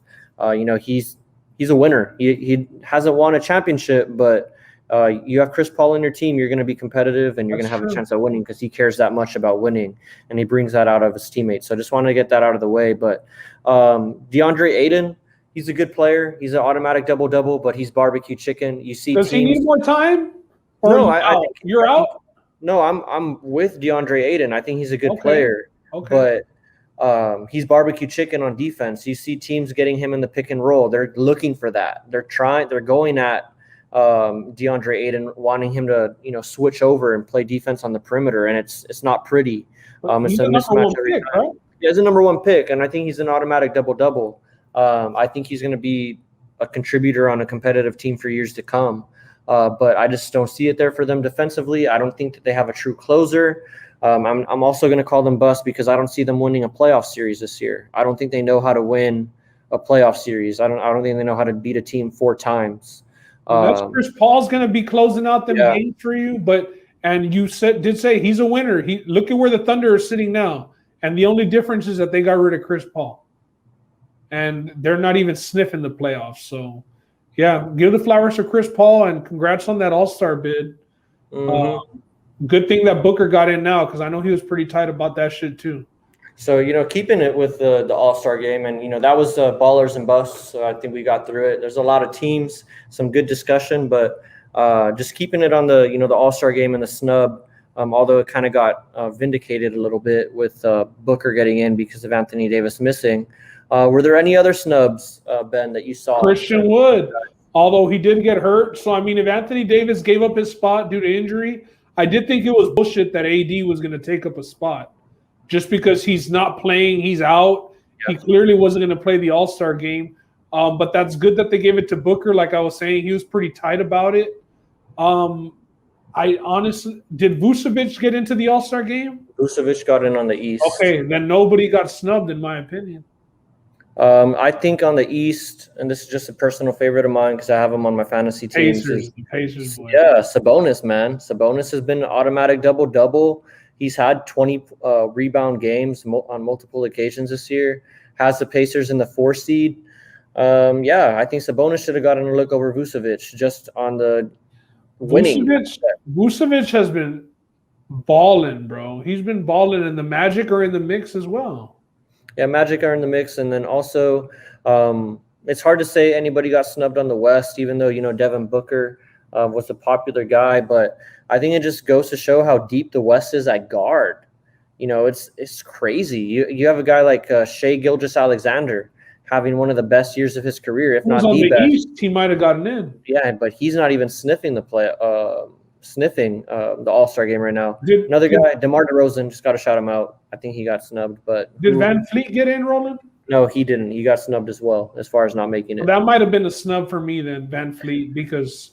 But I will say, a lot of guys, and I think this is just a generational thing. A lot of older guys always want to say that when they played, that they were going up against Murderers Row. But as far as I can remember, I'm already sitting here on the doorsteps of 30 years old. But as far as I've been watching basketball, this is as deep as the NBA has been from what I can remember, there's a lot of quality players on these teams, from top to bottom, in my opinion. I think the NBA's in good hands right now as far as the talent is concerned. Did Donovan Mitchell get enrolled? I think he did. Donovan Mitchell and Rudy Gobert both got in. Okay. And a little shout out to the Utah Jazz, man. Yeah, we didn't even talk about them. Yeah. Because they're just real quick. I mean, they're showing their team chemistry. They really are. They're a team that's been together for the longest. Thank God that Mike Conley's finally starting to contribute and kind of find his spot on that team. Jordan Clarkson, my boy, the walking bucket. I mean, that fool's letting the ball. He's shooting the ball before he even catches it. The Utah Jazz are playing with a lot of chemistry. I know that there was that whole Donovan Mitchell and Rudy Gobert tension or whatever it may be. Yep. They're definitely clicking. I think that they're going to hold on to that 1 seed and maybe force the Lakers and Clippers to play in the second round, depending on how they play the seeding. I was a year too early on the Jazz. I took them last year as far as like a season total bets were concerned. I thought they were going to be dominant in the regular season. They kind of never found their swing of things last year. But like Ben said, they're playing lights out. Their chemistry is there. There's a lot of continuity on that team. Comes in handy in a situation like this as we found ourselves with this crazy season that we've been in so far. Jordan Clarkson, another guy I got to give an apology to. He's been balling. I was out on him. Didn't really see a lot of what he's brought to the table, but he's improved his game in every single way on the offensive side of the offensive side of the ball. And yeah, man, the Jazz. I know it's not popular to think, but they could represent the West. You think they could, Ron? I don't think it's crazy. Go that far. I was going to say they'll get the 1 seed. I don't think it's crazy. I don't think it's crazy. I don't know if it's going to happen, but the Clippers and the Lakers, they have not, the Lakers have their injury problems. You don't know what's going to – I mean, they don't have to go through both of them, bro. Yeah, we didn't even talk about the MVP race. I don't think we need to spend too much time, but Anthony Davis is the most important player on the team for the Lakers. It's shown. I'm sorry, LeBron James is a god. LeBron James is probably the best player to have ever walked the earth, but he needs Anthony Davis. The Lakers aren't winning the championship without 100% Anthony Davis, and I don't know if that's coming back this year. But I mean, they're not winning the championship without LeBron either. Well, of course. But I'm just saying, as it's currently constructed right now, they're not winning it without Anthony Davis. The Clippers, that's for sure. The Clippers haven't shown me enough. I'm not gonna go out here and say I'm taking the Clippers in a 7-game series over the Jazz. I agree there too. Joe Ingles has Paul George's number. I'm kidding about that. But, I mean, there was a playoff series with the Thunder, but it's not crazy that the Jazz can get out there. I could see the Jazz in the Western Conference Finals 100%. 100%. But I think and that the Shaq might have lit that fire under their ass. Because they've won, I believe it's 20 out of their last 22. They're on fucking fire. They're making examples out of the Clippers. They're making examples out of the Lakers. All without Anthony Davis. They're taking care of business. They're hoping for a quick turnaround. They want to keep this train going. They don't want to lose it. As a Rockets fan and a guy that every time the Rockets win a first-round matchup, it's because we play the Jazz in the first round during the James Harden era. This is a different Jazz team, man.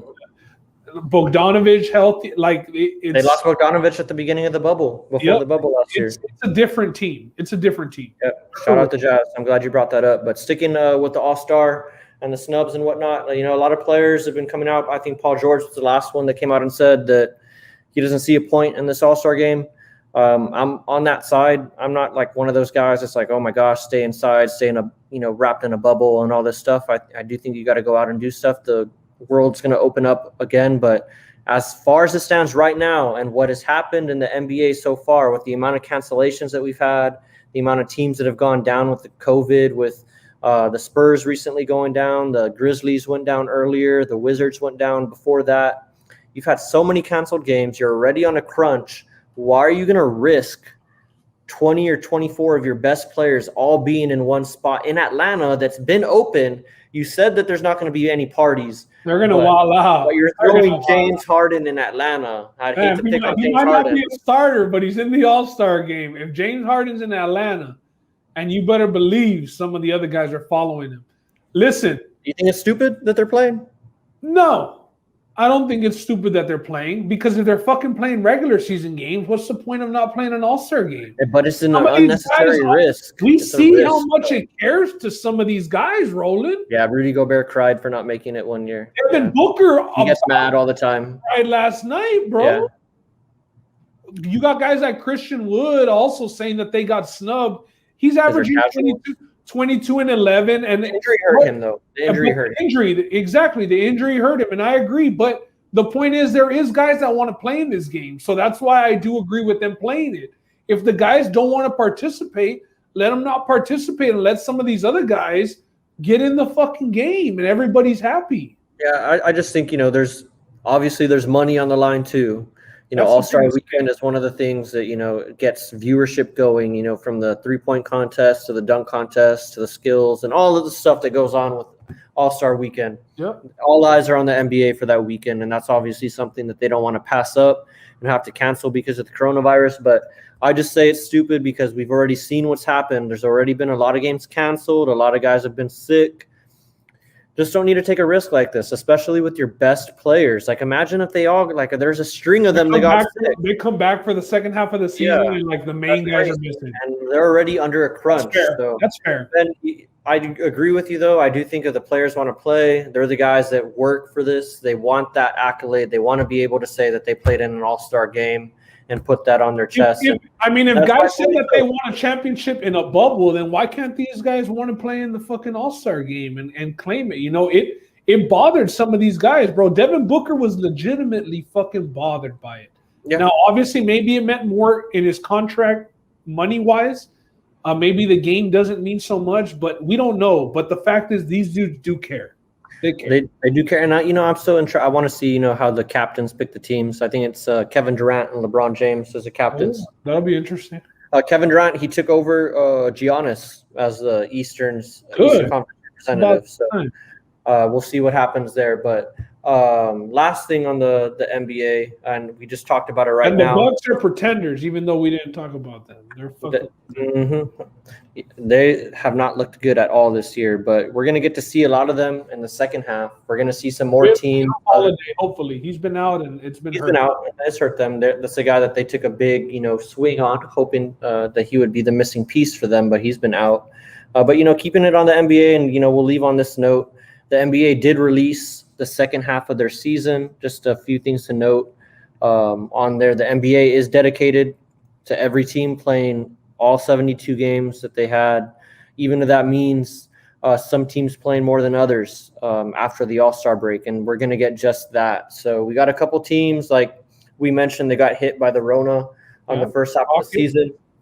The Spurs and the Grizzlies both play 40 games apiece. I think that's the most of any team. In the second half of the season, the Wizards play 38 to come in, third place respectively. The Grizzlies, it includes 11 back-to-backs. The Spurs, they have 7 back-to-backs. Good thing they're young. The Wizards have 7 back-to-backs. And that's because Russ doesn't play back-to-backs for the Wizards. That sucks. And they said that they're all playing 72 games because they got to get these guys ready for the Olympics, as far as the major players are concerned, and they don't want win percentage to come into any of this. They want all the teams to have the same number of games. Ben, anything to highlight on the second half of the schedule? Sounds like it's going to be an action-packed second half of the season, bro. It's going to be crazy.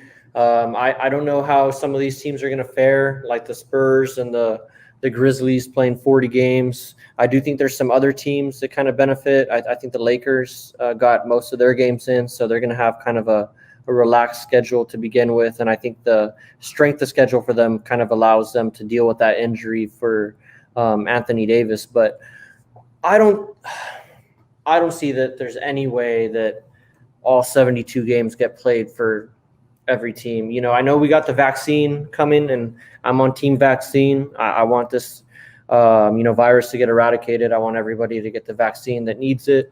And I want it to be readily available to everybody. But just the way that the first half of the season went, man, I just don't think that every team plays all 72. I just think it's hard to do that, especially if you don't want to postpone the Olympics. You want to get these guys in for that. get an American gold medal. I think once teams are out, they'll kind of eliminate them, and they might not make them play the rest of their games. The same way that they didn't invite all the teams to the bubble.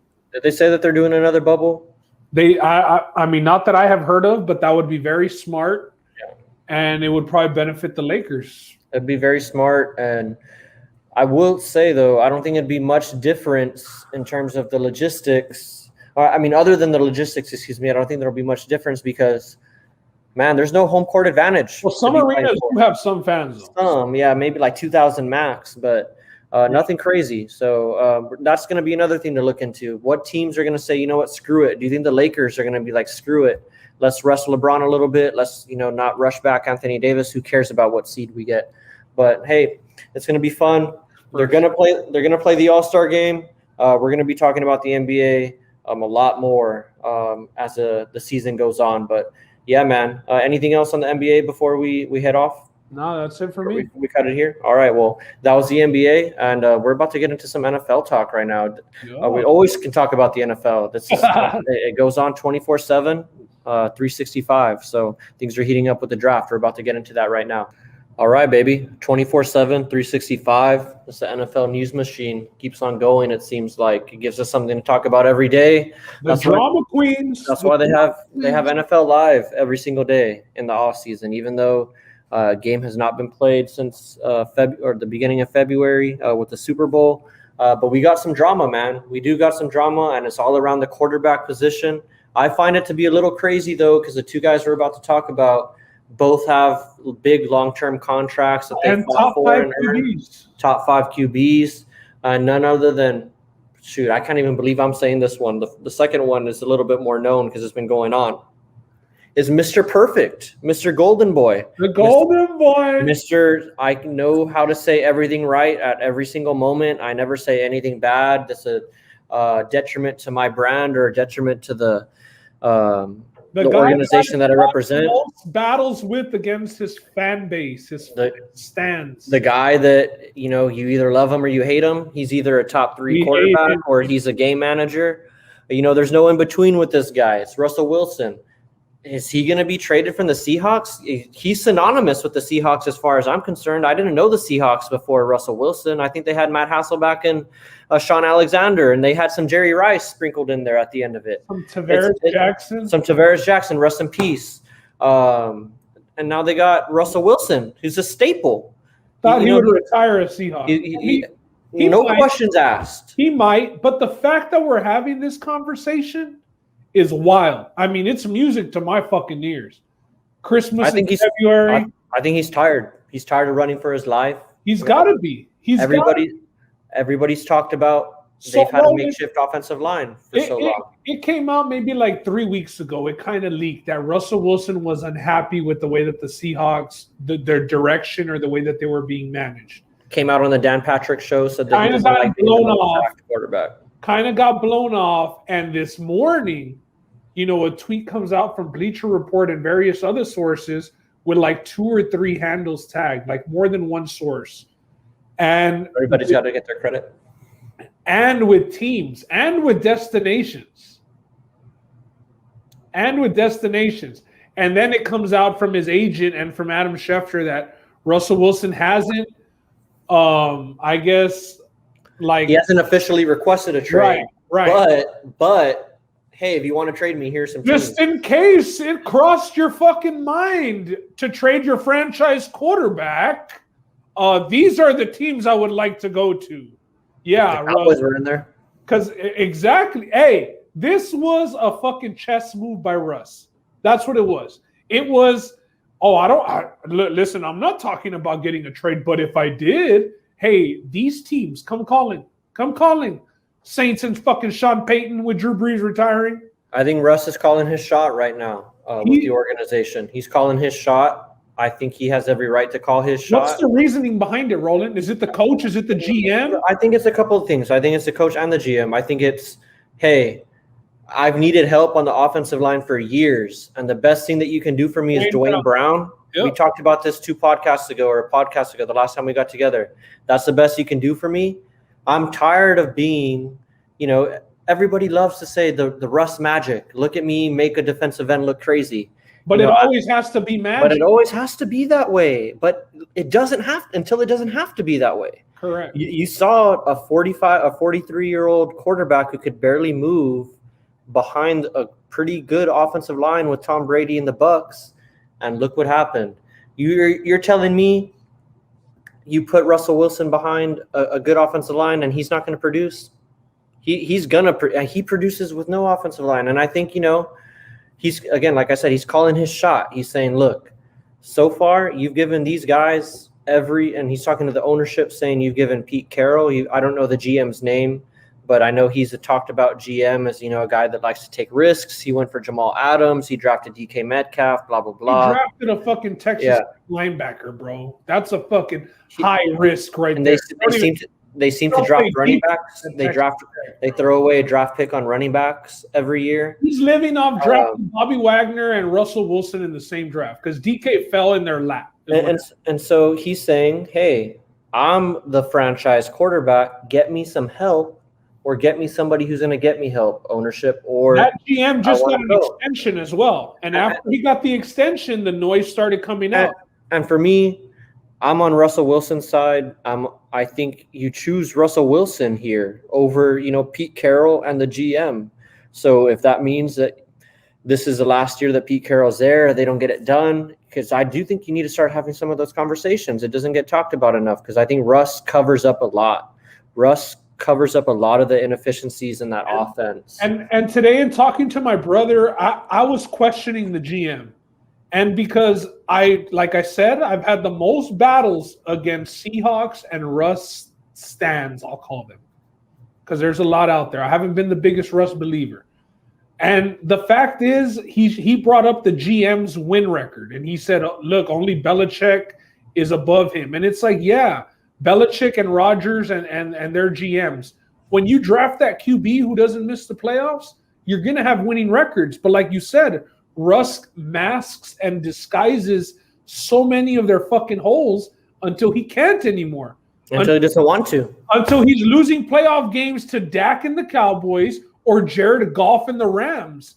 At home, bro, in Seattle. Like, enough is enough, bro. He's running for his life. He was the most sacked quarterback in the NFL this year, and they went and traded 2 first-round draft picks for Jamal Adams. So now you can't even shore up your O-line in the first round. You don't have much cap because you have Bobby Wagner, you have Russell Wilson on the books, and several other players. Then where are you going to be getting your assets from? What's going to be going on? Yeah, I don't think he gets, just to close this out and move on to the next one. I don't think he gets moved, but is definitely something like, pay attention, guys, because I don't want to be doing this forever like this. You think Carroll gets time, or you think that there needs, because my brother's under the impression that, or not under the impression, but what his belief is, Pete Carroll needs to change the fucking game planning on offense, and if it doesn't change, then he needs to leave. Yeah, and no, that's what the spectrum is. The Venegas bros, who are avid Russ fans and Seahawks fans as well, and say, no, we don't need to play the waiting game. Pete Carroll's got to go now. No, I don't think Pete Carroll needs to go now. I don't think – maybe he does, but I don't think it's going to happen. I'll just say that. He has too much weight. He's won a Super Bowl, whatever that means now, because it's been a few years removed.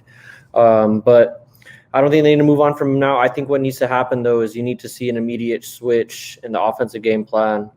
I think that's where a lot of it comes from. I know Russ wants the offense to be run through him, and he wants an offensive coordinator that's going to piece to him. So we'll see what happens. I know they got rid of the offensive coordinator after he threw them under the bus. Well, that was Carroll's exactly. So yeah, I don't think he gets moved. But the O-line issue is the biggest thing, though, right, Roland? Being the most sacked QB in the last 5 years, always being top 5. Yeah, I'd say that. I'd say that, and some of these guys, and I won't say some of these. There's only a few. Aaron Rodgers, Tom Brady, Drew Brees, Mahomes now. But where I'm going with this is there's only a few of these guys that they see themselves as partners in the organization. They don't see themselves as a player. They see themselves as a guy that's like, I want some say on personnel. Like, Tom, like Tom Brady. The big problem with Watson. Yeah, like Watson, exactly. Tom Brady on the other side of the spectrum. He's like, hey, I'm gonna come play in Tampa. I've for lack of better words, I fuck with Antonio Brown. I like what he brings to the table. Let's bring him over. Practice on Wednesdays. We're not going to practice on Wednesdays. Yeah, I like Gronk. Let's bring Gronk over. Yeah. Antonio Brown was in a video with Russell Wilson before he was even linked to Tom Brady. Right. He visited them first. They were playing. He was in full pads and helmet. Like, he was wearing his Steelers helmet with his Raiders helmet with his Steelers jersey and all that stuff. When Antonio Brown was practicing, he was out there with Russell Wilson. I think that rubbed Russell Wilson the wrong way also, not getting Antonio Brown and seeing him go and win a Super Bowl with the Bucs. He sees himself on the same playing field as a GM and the coach and wants to be respected as such. And I think that's where the league is going. I mean, there's not too many Russell Wilsons walking around on earth right now. There's only 32 quarterbacks. And you see what happens to teams that don't have them. They're looking for years. And moving on, we got another team that has a guy that I think wants to leave a little bit more or a lot more than what Russ is saying. Deshaun Watson and the Texans. Reports came out today that he met with the new coach, Cooley, and said that he still hasn't moved off his stance. He doesn't want to be a Texan this year, and he wants to leave. That's why I think the draft is a little hard to project right now, because I think there's some teams in that top 5, top 10 that are going to make some moves for Deshaun Watson. Ben, you take it away, man. You're the Texans guy here. I'm not the Texans guy anymore, Roland. Oh, that's right. We'll get into that at a later date when we go through the people. Nothing's changed, pretty much. I mean, more of the same shit. New coach, and Deshaun just told him what everybody already knew. Now let's see the way that the Texans play it. A lot of people were saying, you don't trade this guy. What type of message are you sending players who can possibly sign with you in the future? That if they want out, you're just going to keep them, locked in there, gelled into their contract. And some people were saying, don't trade him, because if he sits out the whole year like he claims that he is, does his trade value really drop next offseason? I don't think that it dropped. Probably not. He's going to be 26. Exactly. 26. And 4 years left on that mega deal that he just signed. So it comes down to the way that the Texans are going to play it, man. I mean, if this were the NBA, like we saw with the Rockets, they would just move on, even if it's a player like James Harden, who has brought a lot more to the Houston Rockets than what Deshaun Watson has to the Texans. Obviously, Watson's younger, and that's why you don't move on from him so soon. Like they were willing to do the good deed to J.J. Watt, and instead of getting some sort of asset for him, just letting him walk and pick where he wanted to go. You know what I mean? Deshaun obviously hasn't been with the team that long, and I don't know how they're going to play it. I really don't fucking know. Yeah, I have no idea how they're going to play it. I do think there's a higher chance of him being traded than Russell Wilson. I know that's not saying much, but I do think it's more like 70% he gets traded, or maybe even more, to 30% him staying, just because of how disgruntled he is. He's already made it known. He wants nothing to do with these guys. He does not want to be associated with the guys that are in power right now. DeCastro, even though he's a new guy, and that's the crazy thing. These are all new guys. Doesn't want DeCastro, doesn't want Cooley. Easterby is still there. He wants no part of these guys. It's just all about, like Ben says, is how are you going to let go of him? What are you getting in return? You can't let him go for nothing. So some of the deals, Roland, that have been rumored out there, the latest one was the Panthers showing interest, and it was McCaffrey and 3 first-round picks. I think that's fair. I don't think that's asking too much. I think the name McCaffrey, though, Roland, is not. It's a fan favorite. A lot of people, even though it is a running back position, the most interchangeable position in the entire NFL. Christian McCaffrey is one of those elite running backs, those do-it-all running backs. But, I mean, for a franchise quarterback, like you said earlier, there's GMs searching for quarterbacks, bro. The Broncos haven't found a quarterback since Peyton Manning retired, and they got lucky Peyton Manning went there. You know what I mean? You can spend a lifetime looking for. We'll see what the fuck the Eagles do about their quarterback situation, because they're about to be hunting for one for the draft. I don't think that they go this year, but the point is, it's very hard to let one of these young guys go that already has the label of franchise quarterback, because there's not many franchise quarterbacks. You have to get the king's ransom for him if you let him go, Deshaun Watson. Especially with deals like Matthew Stafford going to the Rams for 2 first-round picks and I don't know what the fuck else. Like, I think there's teams out there that'll pull the plug for Deshaun Watson, whether it's a contender or a team that like the Panthers. You can spend a lifetime looking for these guys, and if you can get them, you go for it. And Matt Rule's the new Panthers coach, and Teddy Bridgewater wasn't his guy. Exactly, he wasn't his guy. He's more of like a Band-Aid. You just put him on there temporarily. Exactly, bridge quarterback. I love Teddy Bridgewater.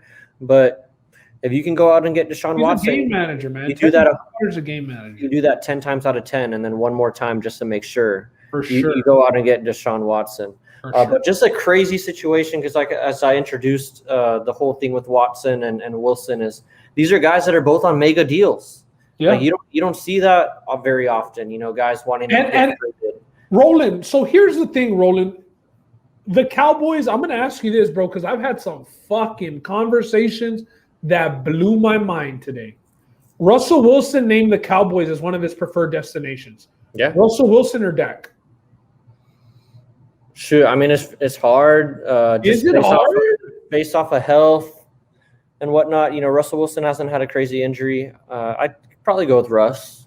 I think it's hard, though. I don't think it's a no-brainer. I don't see how it's hard. I feel like it's like the Celtics not trading for Harden. It's like the Heat not trading for Harden. Like what? Well, Russ is an MVP candidate. Dak could potentially get there. Well, let's slow down on that. Russ has never gotten an MVP vote. We can't call him an MVP candidate if he's never gotten a fucking vote. He's in the stratosphere. He's a top 5 quarterback, and I don't think that we can put Dak in top 5 right now. No, he's top 10. There's a reason why Dak got franchise tagged and why Russell Wilson's on a mega deal. Because one guy was a no-doubt franchise QB, and the other guy was and I think that they both got drafted maybe around the same round, because Russ wasn't a first or second. Russ was a 3rd rounder. Dak was a 4th rounder. Okay, so you know what I mean? But you could tell a franchise QB once you see the guy. And you can see it with Dak. Honestly, you saw it with him in the first couple of games this season. He ended the season with more passing yards than 2 or 3 quarterbacks that had all 16 games to play. Guy who's already won. It's a guy who's and that's why I answered your question and said I would go with Russ. But I think it's crazy that the Cowboys are playing this game with Dak also. I will say that too, because like I said, if you get one of these guys, if you get a Deshaun Watson, you get who's another guy that we're talking about? You get a franchise quarterback, Prescott. Prescott. You're set. You're set. All you have to do is build around him. Yes, you'd be set. You don't have to worry about the quarterback position when you got number 4 there. You know what you got with this guy. You've been a hard critic on Prescott. Yeah, I've been a high critic on him, and I was, I did say at the beginning of the season that I wasn't going to take that regular season total, because there's more problems on the Cowboys than just Dak Prescott. That's why I'm saying you don't let Dak Prescott go, because you're even further back than you are. I'm not saying that you. But for Russell Wilson, I mean, that's every day of the fucking week, and I'm not thinking twice. For Russ, that's what you're saying. For Russ, like that's automatic. That's light work. All right, if that opportunity presented itself, I would take it. But Russ said the Cowboys would be one of my trade destinations.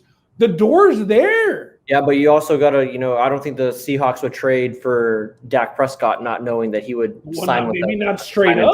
Maybe not straight up, but there'd have to be some assurances that he would sign a long-term deal with them. Today I got so many Dak over Russ responses. No, it's not Dak over Russ. I wouldn't trade for him. No, but they were saying Dak's younger, I wouldn't do it. But it's like, fam, I thought we know what the guys are by this point, I would think. Well, you know what Russell is, and I think we know what Dak has shown and what he can be. It's just that, like I said, I'd rather go with a known commodity. We're talking about one playoff win over Russ, and I'm not shitting on Dak, because Watson only has one playoff win too, but it doesn't compare. It doesn't. Removing that from the, I think that's a good conversation. I think that's a good debate as far as, do you do that hypothetically? But just, as we are today, and let's just say that trade is off the table, the Cowboys are still fucking crazy for what they're doing right now. Oh, that's 100%. They're playing with fire right now. They have the most important position on the team. They have no leverage. They have a lot more holes than just quarterback. And you have a quarterback that you can plug in and don't have to worry about for 5 years or however long you sign him. And you're playing this game. It's Kirk Cousins on steroids. We said it when we first started podcasting a couple of months ago that this looked like Kirk Cousins all over again. And how did Kirk Cousins end up? He ended up leaving and going somewhere else and getting paid. Do you see that from Dak, though? Yes. Because of the injury? Not just because of the injury. They didn't want to pay him before. They didn't want to pay him when he was balling out. They didn't want to pay him in the offseason going into this 2020 season. They didn't want to pay him. For sure, I understand that. But I just don't see him holding it against the Cowboys the way that Kirk Cousins. I think he does. You do? Yeah, there's been a lot of talk. I forgot what came out everybody wanted to talk about it. We talked about it on the podcast. There was no Dak Prescott in the hype video for the Cowboys this past, I think it was 2 weeks ago. Dak Prescott's brother, I think his name is Tad. I don't want to disrespect him. He quote tweeted it with a little laughing emoji. Like this stuff pisses like more shitting on me. Yeah, more shitting on him. Takes it as a slight. I don't know why they don't want to pay him. I get playing hardball, but Matt, you see all these other guys who got him paid. Carson Wentz, Jared Goff is the guys that have been compared. Both of those guys are not on their teams today. I hate to say this because I'm a fan of the player. I have his jersey. I still think he's going to be a baller. But you had no problem paying Zeke Elliott, and he had multiple off the field problems. Dak Prescott has never presented an issue to you. Sure. And you don't want to pay this guy. But Zeke was a first-round pick, a top 10 pick. You're more inclined to keep those guys because of the investment. I think they're going to tag him. They're going to tag him, though. Again? They're going to tag him. Can he accept that? He has to. Sit out. How many times did Kirk Cousins have to accept that shit before he left? 3 times or something like that. But the Cowboys aren't going to want to do it the next year because they're going to have to pay this guy $90 million over 2 years. Why not just do a deal, man? Why not just do a deal? You're playing with that position, and it might get to the point where he doesn't want to sign, even if they come up and say that they're down for it. But let's move on from this because I'm going to get a little bit more mad. We spent a little bit too much time on the Cowboys, and like I said, there's way more than just the quarterback position that's wrong with that team. But anyways, on a lighter note, the gift that keeps on giving, Tom Brady. He's already got his team saying that they want to extend him, and his deal's not over until the end of this year. He signed a 2-year, $50 million deal. The GM came out and said, I forgot what radio show he was on. Don't want to disrespect him, but he already came out and said, sign us up for 2 more years of Brady after this year. That's what happens when you win a title. Hey, that owner isn't fucking around. He understands what he has, and the fact that if you have Brady, like you have LeBron, most of the time you're going to be there. You're going to have the fucking chance, and you can fucking beat Patrick Mahomes, bro, because nobody thought it. I mean, very few people thought it could happen. And 1 year in, bro, 1 fucking year in, I think that owner's doing a good job, bro. Stay in his good graces. Mm-hmm. Treat him right, and others will follow. Shout out Tom Brady. He's gonna make it to 45. He said he was gonna play till 45 when he turned 40, and he's gonna do it. Whether or not he wins any more Super Bowls, he's gonna do it. He's gonna be competitive, and he's Tom Brady. He's the GOAT. But the last thing before we close out the NFL, we got Hard Knocks. Some teams were coming up as being potential candidates. I think people were talking about the Jaguars or the Cowboys. Is there anybody that you'd want to see this year? It's a non-playoff team, though. Has to be a non-playoff team. A non-playoff team? I wouldn't mind. I wouldn't mind seeing the Raiders. Okay, I think we did the Raiders with the AB, that debacle. I think they were on there with Gruden and Carr. In few years ago. Vegas, it would I think kind it of was before Vegas. yeah. Now in Vegas, it would make some sense, but yeah. I mean, if the Panthers end up getting Deshaun, I would like to see them there. Just to not name the Jags or the Cowboys, which I both think would be good options, I'd want to see the Dolphins.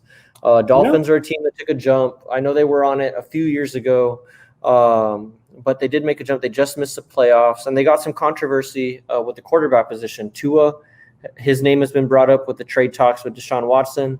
I'd like to see how that develops. And they're a team that everybody expects to compete because and a good up and coming coach in Brian Flores. Brian Flores, exactly. So but we're going to be talking about that more because the off season is just turning up. With the Jags having the number 1 pick and Urban Meyer in town, though, and I mean the Cowboys, cool. It seems like it's going to be a 2-man race between those two teams. I'd like to see the Jags. That would be cool. Yeah, I wouldn't mind seeing the Jags either. But yeah, we're going to be talking about that more because the draft is coming up. We didn't hit on the draft because I think a lot of it is uncertain right now, but once we get closer to that date, we will be having some more draft coverage and talk about some more other off-season stuff. But before we close this out, Ben, anything you got to say for the NFL? No, just that disrespectful-ass kid in that Cam Newton video. Oh, yeah, that was crazy. That I'm on that side, too. He was kind of acting a little wild. I mean, I know that he's in high school and shit, but I mean, you're at the Cam Newton 7-on-7. Like, there's no need to act like that. And I know some people got the wrong impression when he was asking, like, "Where's your daddy?" Like, I guess it's a true question. Why are you acting like that, though? Yeah, like, I don't know. I was on Cam's side. I didn't think that he was going back and forth with the kid. I mean, I do think that he should have acknowledged the kid. I know a lot of people said, "Don't pay him no mind," but the kid was being loud as fuck and disrespectful as fuck. And it was clear it was all for the camera. And the kid apologized later, knowing like. That's a fucking MVP, a Heisman winner.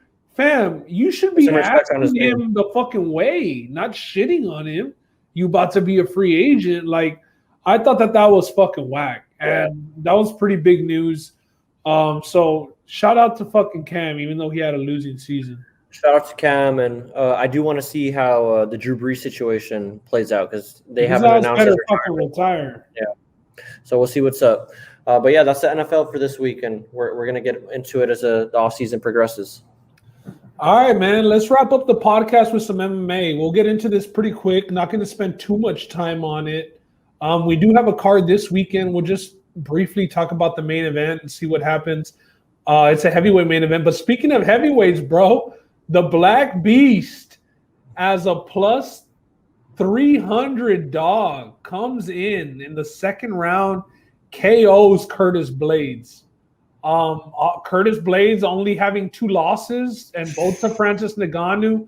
Obviously, we know Derek Lewis does have that win over Ngannou in probably the most boring heavyweight fight of all time. Derek Lewis, the number 2 ranked heavyweight in the world, fam. He's come a long way. And he did it against what everybody thought was his kryptonite, and it has been his kryptonite for his career. Yeah, a wrestler, but he's been taking down wrestlers and knocking them out. But he's been surviving a couple rounds and then getting them in the third round once they're gassed. I mean, Curtis Blades didn't get him down to the mat one time. Oh my gosh! And that's because Curtis Blades. I know Derek Lewis posted something saying that he was waiting for this month to be over so he could talk crap to him. But after Black History Month, Curtis Blades was running his mouth, and I mean, you can run. He's doing promotion, whatever. He was talking about his game plan, but he was talking shit. He was saying, and he was a 4-1 favorite. So I mean, he was feeling himself. He was talking. He knew get him to the mat, and it's over. Stall him out, right? But Derek Lewis had other plans, bro. And he's come a long way. I think he's taken the next step in his game. It's crazy to say that because he's 36 years old. You don't see guys taking the next step at that age, but I think he has. I think it's shown that you can't just go, with the same game plan against Derek Lewis anymore. And he's go got that one thing though. He's got that power, man. He's got deadly power. I mean, Curtis Blades was out, and then I figured out he was out because Derek Lewis pushed his ass over to fall on the mat. And what do you think about the 2 follow-up shots? Oh, I'm fine with it. I mean, the ref has to stop it.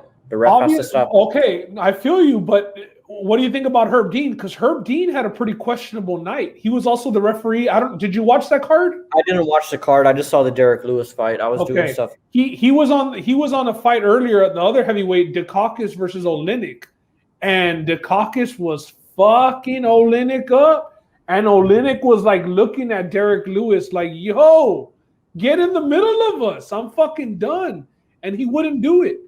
And then, like Derek Lewis said, obviously I don't blame Derek Lewis. You gotta fucking keep going until the ref pulls you off.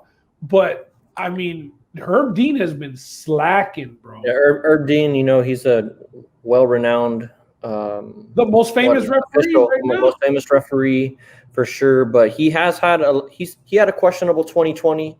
He was involved in a lot. The one that was highlighted right where he left off. It was highlighted with the Lawler and Ben Askren fight. It started the snowball for him, and I think he's been involved in a questionable call almost every card that he's officiated since then, or at least as far as Twitter's concerned, people have had a lot to say about his stuff, and I don't blame him there in the Derek Lewis one though, because that one was so close. Like he knocked him out, hit the mat, and went straight down. There's no way Herb Dean was gonna stop him. I don't blame Derek Lewis because you go until you hear the whistle or until you get pulled off, and it's all fair game for sure. And I agree with you. Like Herb Dean can't be that fucking fast. Like he's not right on top of the guys. But people can't be mad at Derek Lewis for the follow shots because you're trained to do it. Like some people walk off. Some people walk off. You know what I mean? But the people who talk shit, like Ben Askren talk shit to Masvidal, and like you said, Curtis Blades was talking shit to Derek Lewis, the guys are going to get those extra shots in on you, bro. And so the ref pulls you up. I know it was very obvious in this case that Blades was out, but you also can't run the risk, man. Honestly, like what happens if you knock him out? I saw it was a Herb Dean fight. I think it was between two girls, if I'm not mistaken. One of the girls got knocked out, and it looked like a TKO, but Herb Dean didn't call it, gave the girl enough time to get back up, and they started swinging again. It was like the weirdest thing that I'd ever seen. I think it was you gotta keep going. You gotta keep going. So I want to ask, I know we're going to get into it right now about what's next, but do you think this caught John Jones's eyes, or do you think it doesn't matter and the UFC is going to save John Jones for that title shot? I think the smart thing for John Jones and the smart thing for the UFC is, since the Stipe and Ngannou fight is in March, we're less than a month away from that fight. He might as well just sit it out. Save him. Yeah, I think that if he does want to have a feeler and test himself out, I would think that the way that the route that he would take is a wrestling route. And I do think that maybe Derek Lewis would be a good test for him to feel the weight, to see that big guy, to have to dodge some of that knockout power. And it'd be a fight that would sell because both of those guys put together would be fire. So I don't think that it happens. I know Derek Lewis called out Alistair Overeem. I know that's another fucking highlight reel just waiting to happen. That's another highlight reel just waiting to happen for Derek Lewis. So we'll see what happens. But as the number 2 ranked fighter, the ball's in his court as to who he wants to fight, and that Overeem fight seems pretty fucking safe. I was gonna say I let him stay active, like you said. Don't put him on the sidelines, but let him call the shots. He needs to keep that status as a number 2 contender to stay at least for one more title run. For sure. So I mean, I like that, and that was a good card. A bunch of finishes that card, man. So just following up other fights that have been made. I know we saw this title fight maybe a month or 2 ago, Brandon Moreno against Davison Figueiredo. We know Figueiredo won that decision, very close fight. A lot of people said had it back and forth, some mixed scorecards, but part 2 has been announced. So they'll be fighting later on this summer. Bilal Muhammad steps in to face Leon Edwards. Was it Chimanev that pulled out again? For the 3rd time because of COVID. Okay. So Leon Edwards stays on the card, doesn't end up pulling out. Bilal Muhammad, we just saw fight on the Usman pay-per-view, I believe it was, and he took some pretty brutal leg kicks, but did win his fight. This is nice for him because he gets to step up in a number 1 contender shot pretty much, because if you beat Leon Edwards, you're pretty much at the top of the totem pole. You either sit out and wait for your title shot, or if Colby Covington takes a fight against you or Gilbert Burns, you fight him. a really good fight for Leon Edwards, though. Like Kobe. I understand why, but Kobe didn't want this fight anyway. I think that Kobe can just get the rematch based off the strength of their first fight being a classic. Leon Edwards did have to fight again. Bilal, I understand stepping up. I don't like the matchup for him at all. I think that Edwards is going to take him down early and often. But that might Edwards for wanting to stay active. I like the matchup. Props to both guys, actually. Props to Muhammad for taking the fight when a lot of guys I don't think wanted that fight with Leon Edwards. Whether you want to say that guys are running because Edwards doesn't have enough Twitter followers or Instagram followers to make it worth their while, or guys just flat out not wanting to fight him.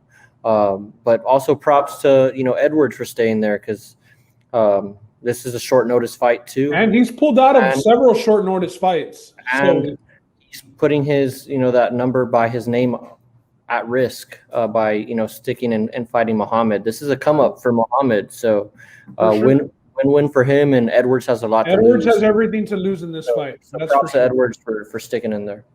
He does have to fight, though. He's been out for over a year. He needs to, man. He needs to.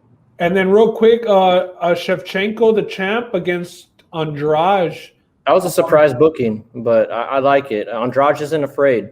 Yeah, and I like it just because Andrade does have that punching power that, maybe if she does catch Shevchenko, she could muck up the fight. But for the most part, I think Shevchenko's just going to counter the fuck out of her, bro. Andrade is going to run in there like a bull and get countered and dropped by Shevchenko. So I won't spend too much time on that. And then we got UFC 259 coming up. I don't know if it's next weekend or 2 weeks, but March the 6th. March the 6th. So it is next week. It is next week. And we got Izzy on that card, right? We got Stipe and Francis. Blachowicz. Or is that Jan and we got Jan and Sterling. And then we got Nunez. And Justin's girl. Megan Anderson. The Australian. Anderson. So we got 3 title fights, man. We're going to come back with some UFC breakdowns next week for the pay-per-view. Big Aljo guy here, so we're going to talk about that. We're all big Aljo guys here on the podcast. Same way that we're on the Mellow Ball podcast, we're Aljamain Sterling podcast. But yeah, bro, that pretty much, this weekend we do have a heavyweight main event. Yep. Rosinho Rosenstrike is fighting Cyril Gane. Gane being one of Ngannou's teammates. We know Ngannou just knocked out Rosenstrike. Heavyweight fight. I expect a finish somewhere in there, but I'm not too pumped for it, to be honest. It's not something that I'm going to be glued to. Yeah, there should be a finish. I probably watched just the main event. It's not that great of a card. I want to see if Rosenstrike can come back from, because he got obliterated. Yeah, he got obliterated. So hopefully he can come back from that. Never like to see a guy get knocked out like that, because that was bad. But Rosenstrike, and I'm looking forward to UFC 259, man. We got 3 title fights on the same card. We're going to talk about that next week. So without further ado, man, do you have anything else to talk about before we hang up? That's it, bro. Love that the UFC staying active, booking these top contender fights. I'm pumped. And TJ Dillashaw should be coming back soon too. That's something just to keep an eye out. The suspension is over. Yeah, that's true. I'd like to see him and Sandhagen. That'd be a good fight. Although I think Sandhagen has done enough to wait out the winner of these two. He probably has, but if he beat Dillashaw, it'd be a no-brainer. And it'd be a nice stripe under his belt. We'll get to that some other time, but that's all I got, bro. It's nice to get back to podcasting after all the shit that went down last week. I know we were out last week. We were without Justin today. He had a little emergency to take care of. But yeah, next week we're going to come back, hopefully have a guest, talk some champions, some UFC, maybe not as much NFL. Maybe Talks will just chill out with NFL. Some more NBA though. NBA for damn sure. Damn sure. All right. Well, I don't have anything else to add, man. Hope Justin's all right. And we'll be back next week, guys, with episode 35. 35. Yo. All right, take it easy. I'm supposed to be the franchise player, and we're in here talking about practice. Listen, we talking about practice. Not a game. We talking about practice. Not a game. Me. Bam, bam. Me, man. not a game. Slap it like she scored 30. We talking about sports. I mean, what we even talking about, man? We talking about sports here. I'm supposed to be the franchise player, and we're in here talking about practice. I mean, listen, we talking about practice. Not a game, not a game, not a game. We talking about practice. Not a game, not a game. Me. Bam, bam. Me, man. Not a game. Slap it like she scored 30. We talking about sports. I mean, what we even talking about, man? We talking about sports here.